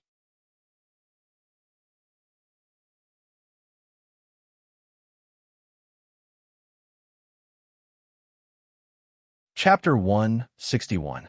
You want me to lead the way? You trust Marquis that much? Yang Qindong was already familiar with his current identity. He spoke without missing the word ho. Jining and Chao Jixiang were not displeased at all. On the contrary, they both nodded solemnly with serious expressions. AI, if that's the case, then Marquis will say a few words. As he spoke, Yang Qindong returned to his seat at the head of the table. All right. Let's ask Marquis to say a few words. No matter what your decision is, Emperor Daizong will seriously consider it and thank you. Jining quickly expressed her determination. At the same time, she brought up Daizong's identity. Chao Jixiang naturally did not want to fall behind. He immediately said, "That's right. Marquis, please give us an idea. Emperor Ingzong was saved by you. I'm sure His Majesty will agree and be grateful for your decision." The two of them were equally matched. They both brought up the emperor behind them, reminding Yang Qindong that he had to treat them equally. Yang Qindong only smiled at the little tricks used by the two of them and did not expose them. He returned to his seat and took a sip of tea to moisten his throat. Then, he slowly said, "Emperor Daizong's intention is to make Emperor Ingzong the retired emperor, right?" "That's right." Jining nodded in response. "I'm sure Emperor Ingzong will not accept this. He's only in his early 20s. I'm sure no one would be willing to become the retired emperor." When Yang Qindong said this, he looked at Chao Jixiang and asked, "That's right. Ingzong was at the peak of the spring and autumn period. He could do a lot of things. How could he become the retired emperor?" Chao Jixiang also couldn't help but nod, praising Yang Qindong's words. "All right, I understand what you mean. Obviously, this title of retired emperor is not suitable. If we must do it this way, it is very likely that we will meet on the battlefield. When that time comes, the only thing that will be lost will be the vitality of my great Ming dynasty, and the ones who will die will be the warriors of the great Ming dynasty. But don't forget that Walla's army is on its way to the capital. Once it breaks through Jiong Pass, the gates of the capital will be wide open. At this time, we can't afford to be unstable. Otherwise, we'll be hurting our friends and rejoicing our enemies, right?" That's right. Jining and Chao Jixiang both nodded in agreement with Yang Qindong's analysis of the situation. "Yes, since we can't fight and we can't fight, then we can only negotiate. How about this? The acting great emperor doesn't need to talk about the retired great emperor. This will definitely not work." Yang Qindong was very satisfied with the cooperation of the two. This saved him a lot of effort. "That's right. Marquis is wise." Chao Jixiang could tell from these words that Yang Qindong was siding with Zhu Qizhen, so he hastily agreed.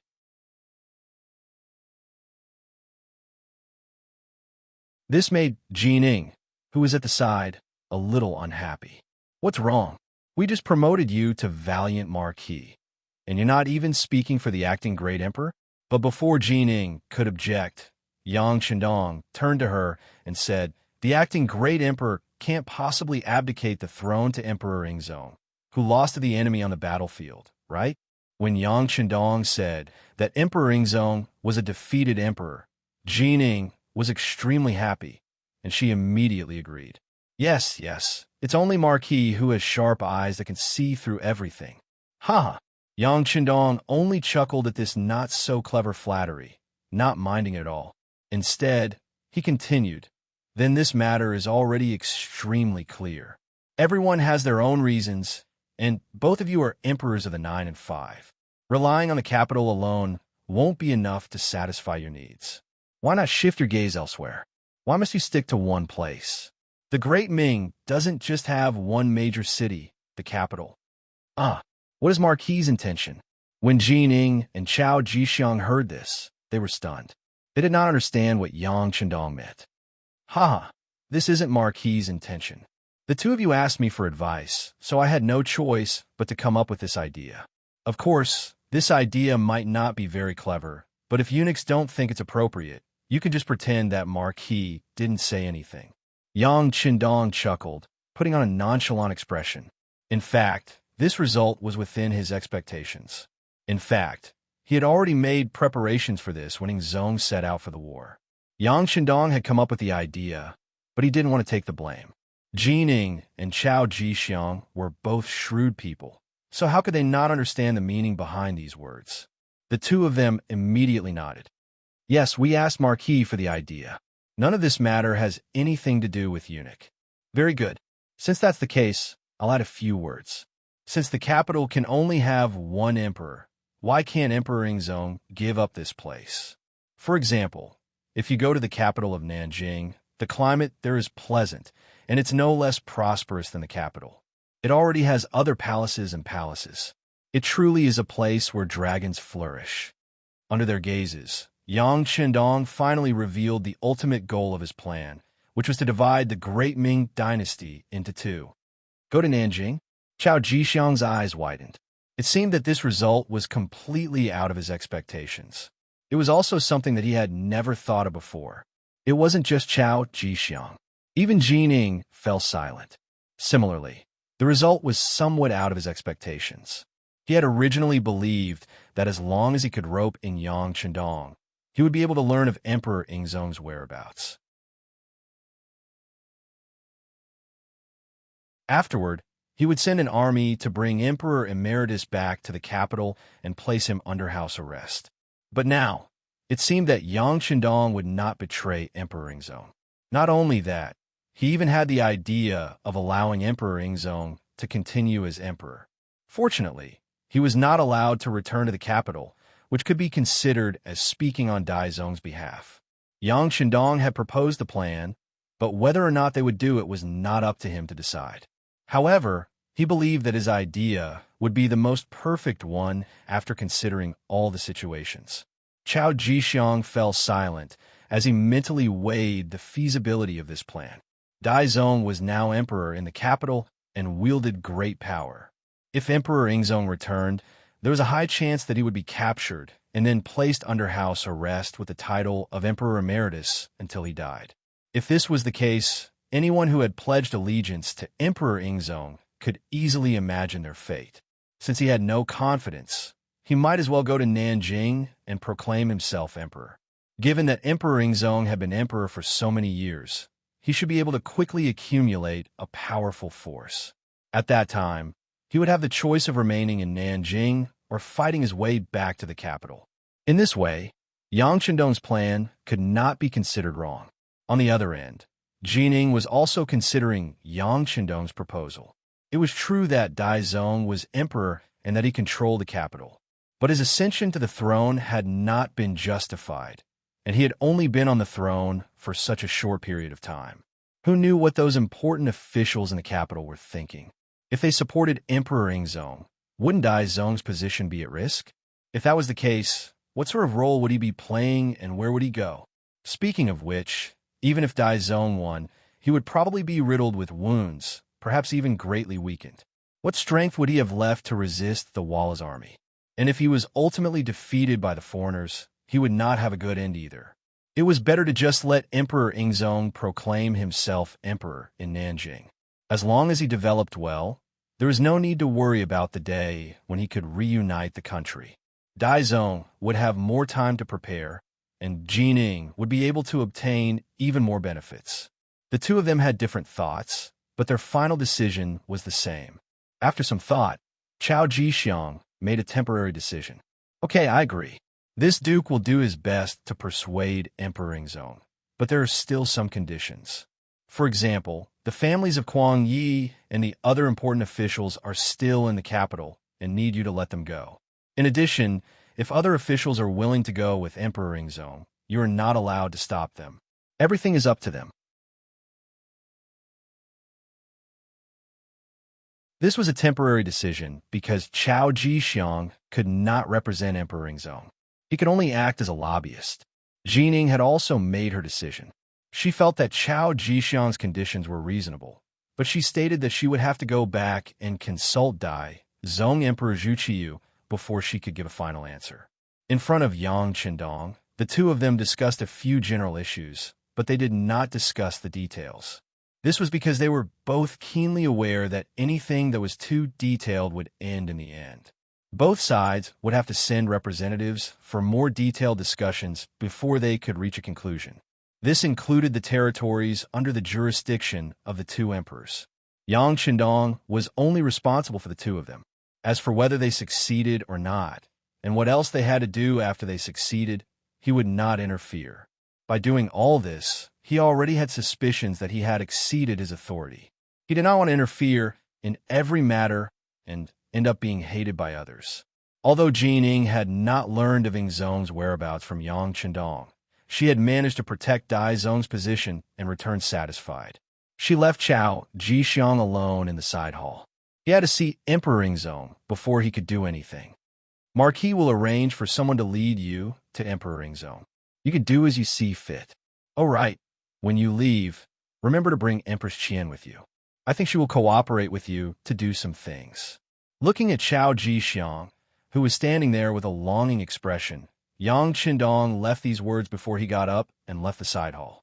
Now that he had succeeded, he could finally have a good rest for a few days. Of course, some people might ask, why did Yang Qindong give up such a good opportunity to control the emperor and give it to Chao Jixiang when he already had actual control over Zhu Qizhen? This was where Yang Qindong was smart. Ming Zong had ascended to the throne, and Ingzong was naturally weaker. In addition, Yang Qindong had played a balancing role in the middle.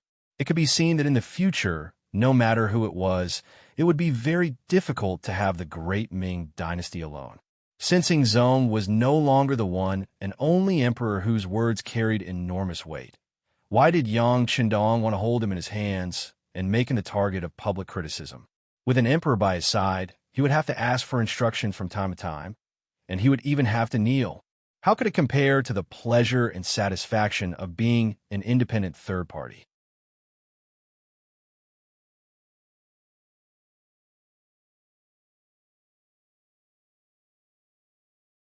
Chapter 162. Chao Jixiang had some ability. Once he developed, he wouldn't be too far off from Wang Zhen. But it was precisely because he had the ability that he could better assist Zhu Qizhen. Otherwise, if he was an idiot, it wouldn't be long before he was eaten up by Jining. The sixth young master didn't want either side to become stronger. What he needed was balance. Only then could he show his importance. Yang Qindong would have more room to display his abilities. The two emperors kept each other in check, so he could be sandwiched between them and reap the benefits. Now that the matter is settled, the next step is to prepare for the war. That's right. Is there any news from Crimson City? Yang Qindong returned to the study and looked at Tiger's Mane. They're already on their way to the capital. They're coming in small groups so that they won't attract attention. Tiger's Mane knew what Yang Qindong was asking about and respectfully replied. The sixth young master who had grown up with him was now Marquis. The young master wasn't even 20 yet, but his future was bright. Tiger's Mane wouldn't be a nobody if he followed such a master. All right, I understand. The young master is sleepy. If there's nothing important, don't call me. Yang Qindong waved his hand and walked toward the bedroom next to the study. Hu Yin, Xiao Yin, and the others have been waiting there for a long time. Although they might not be able to do anything with them around, it was still better to be with beauties than with those incomplete eunuchs who only knew how to fight for power. On the road 5 li away from the Yang clan manor, the bustling scene had disappeared. After Jining and Chao Jixiang left, Tang Tong, who had stayed behind, was also taken away. Tang Tong had chosen to leave with Jining. This was Yang Qindong's intention. He didn't keep idle people here. Unless it was Yang Xie's personal army, he couldn't be at ease with anyone guarding the Yang family manor. As for who Tang Tong would choose to leave with, Yang Qindong didn't ask. Instead, he left the decision to himself. When Jining and Chao Jixiang had both extended an olive branch to him, he had ultimately chosen to return to the capital with Jining. His subordinates had all settled down in the capital, and if he were to go somewhere else, the morale of the army would be shaken. Jining had brought 3,000 embroidered uniform guards with her when she came. When she returned, she brought 4,000 men with her. As soon as he entered the capital, he went straight to the imperial city to ask Zhu Qiyu about his plans. In the inner hall of the palace, after Zhu Qiyu learned about Jin Ying's experience at Yangjia village, he frowned. A country divided into two emperors. Won't this cause the great Ming dynasty to be divided? No matter what, Zhu Qiyu was still a descendant of the Zhu family. He also valued the Zhu family's country very much.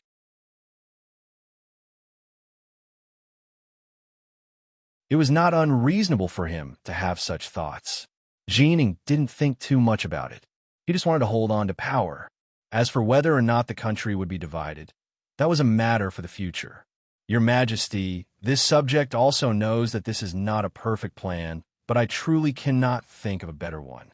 Once Ingzong returns to the capital, he will not allow himself to be captured without a fight. After all, he has been emperor for so many years, and many people are loyal to him. If he raises his arm and receives even more support, we might not even have a place to stay. It will be better to slow down for now. I trust that with your Majesty's benevolence, it won't be long before you have even more people sincerely submit to you. At that time, wouldn't it be very easy for the realm to fall into your Majesty's hands? Jining placed Zhu Qiyu in a very high position, her eyes brimming with confidence. These words spurred Zhu Qiyu on, filling him with confidence for the future. Fine, this is all we can do, but we still need to prevent even more officials from leaving with Ingzong. We will leave this matter to you. Jining patted his chest and promised, Your Majesty, be at ease. This subject will definitely not allow any more officials to leave the capital. This was a chance to prove himself. If he did a good job, Daizong would naturally think highly of him. He did not dare to be the slightest bit careless. Hebei's Baoding Prefecture, a strategic town more than 300 li from the capital of the Great Ming Dynasty. At this time, Zhu Qizhen was resting here under the protection of Yangwu and Xiaofeng. Now that he was in Baoding Prefecture, he was able to obtain some news from the capital.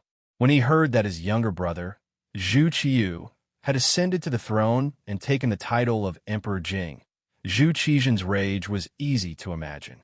He had kindly allowed his brother to supervise the country, but now that he was gone, his brother had proclaimed himself emperor and seized all his property. No one would be able to accept this. Logically speaking, he should have charged back to the capital and questioned his brother about what he was up to. But this was not a child's play. If it was not done well, he was afraid that he would not be able to return alive. Zhu Qizhen suppressed the anger in his heart and stopped at Baoding Mansion, waiting for Yang Chendong to send back the news. In the Tumu Fortress incident, Zhu Qizhen had seen how formidable Yang Chendong was. His actions could be said to be a model example of preparing for a rainy day. This was especially true for this mercenary army. On their way here, they had killed almost all the threats in the bud.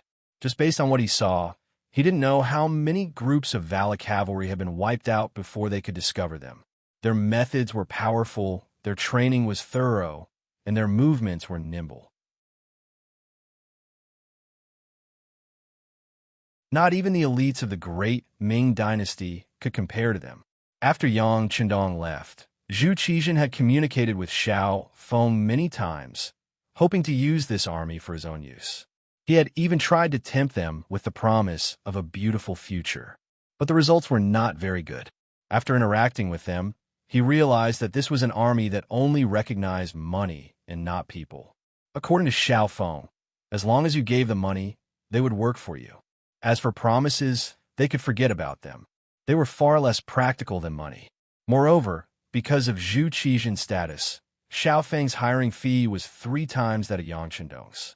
In other words, for every mission, a group of 100 people would need at least 3 million taels of silver, and this was the kind that had to be paid in advance. The army had been defeated, and all their weapons had been lost.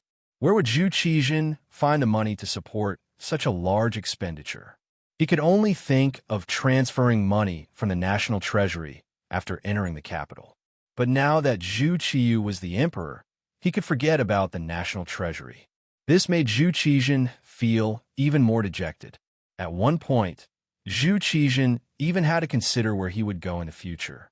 If Yang Chendong did not care about him, what would he do? He would not even have the ability to protect himself. This worry disappeared without a trace 3 days later. Chao Jixiang arrived, and with him were 3,000 embroidered uniform guards. Under the lead of Beta Persei, Chao Jixiang successfully reported to Ingzong. As soon as he saw Ingzong, he immediately knelt on the ground and shouted, "Long live the emperor!" At this moment, Zhu Qizhen felt a sense of superiority. He even had the thought of bringing an army to the capital to seize the throne. Just as this thought appeared, he saw Xiao Feng and the others leave.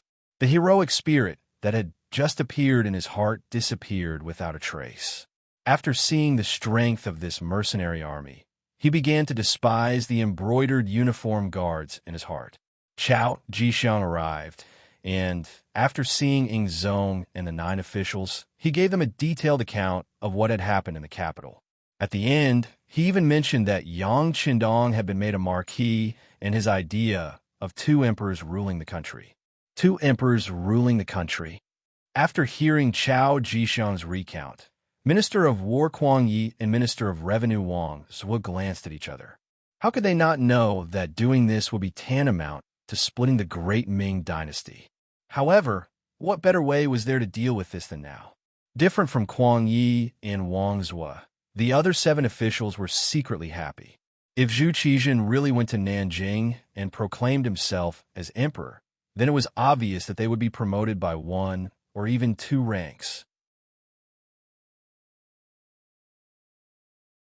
For example, the Right Assistant Minister of Justice Ding Xian could become the Minister of Justice. The Right Assistant Minister of Works Wang Yonghe could also become the Minister of Works.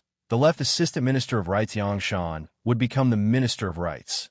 And the Right Deputy Imperial Censorate Deng Li would also be promoted by 1 rank and become the Imperial Censorate. This was a real benefit. Originally, they had lost the battle together and were prepared to be demoted or even lose their positions. Now, they could even be promoted by 1 rank. Who wouldn't be happy? After the officials received the benefits, they would naturally try to persuade Zhu Qizhen to go to Nanjing and proclaim himself as emperor. Regarding this, Zhu Qizhen did not immediately make a decision. Instead, he said that he needed to think about it. Empress Qian also came.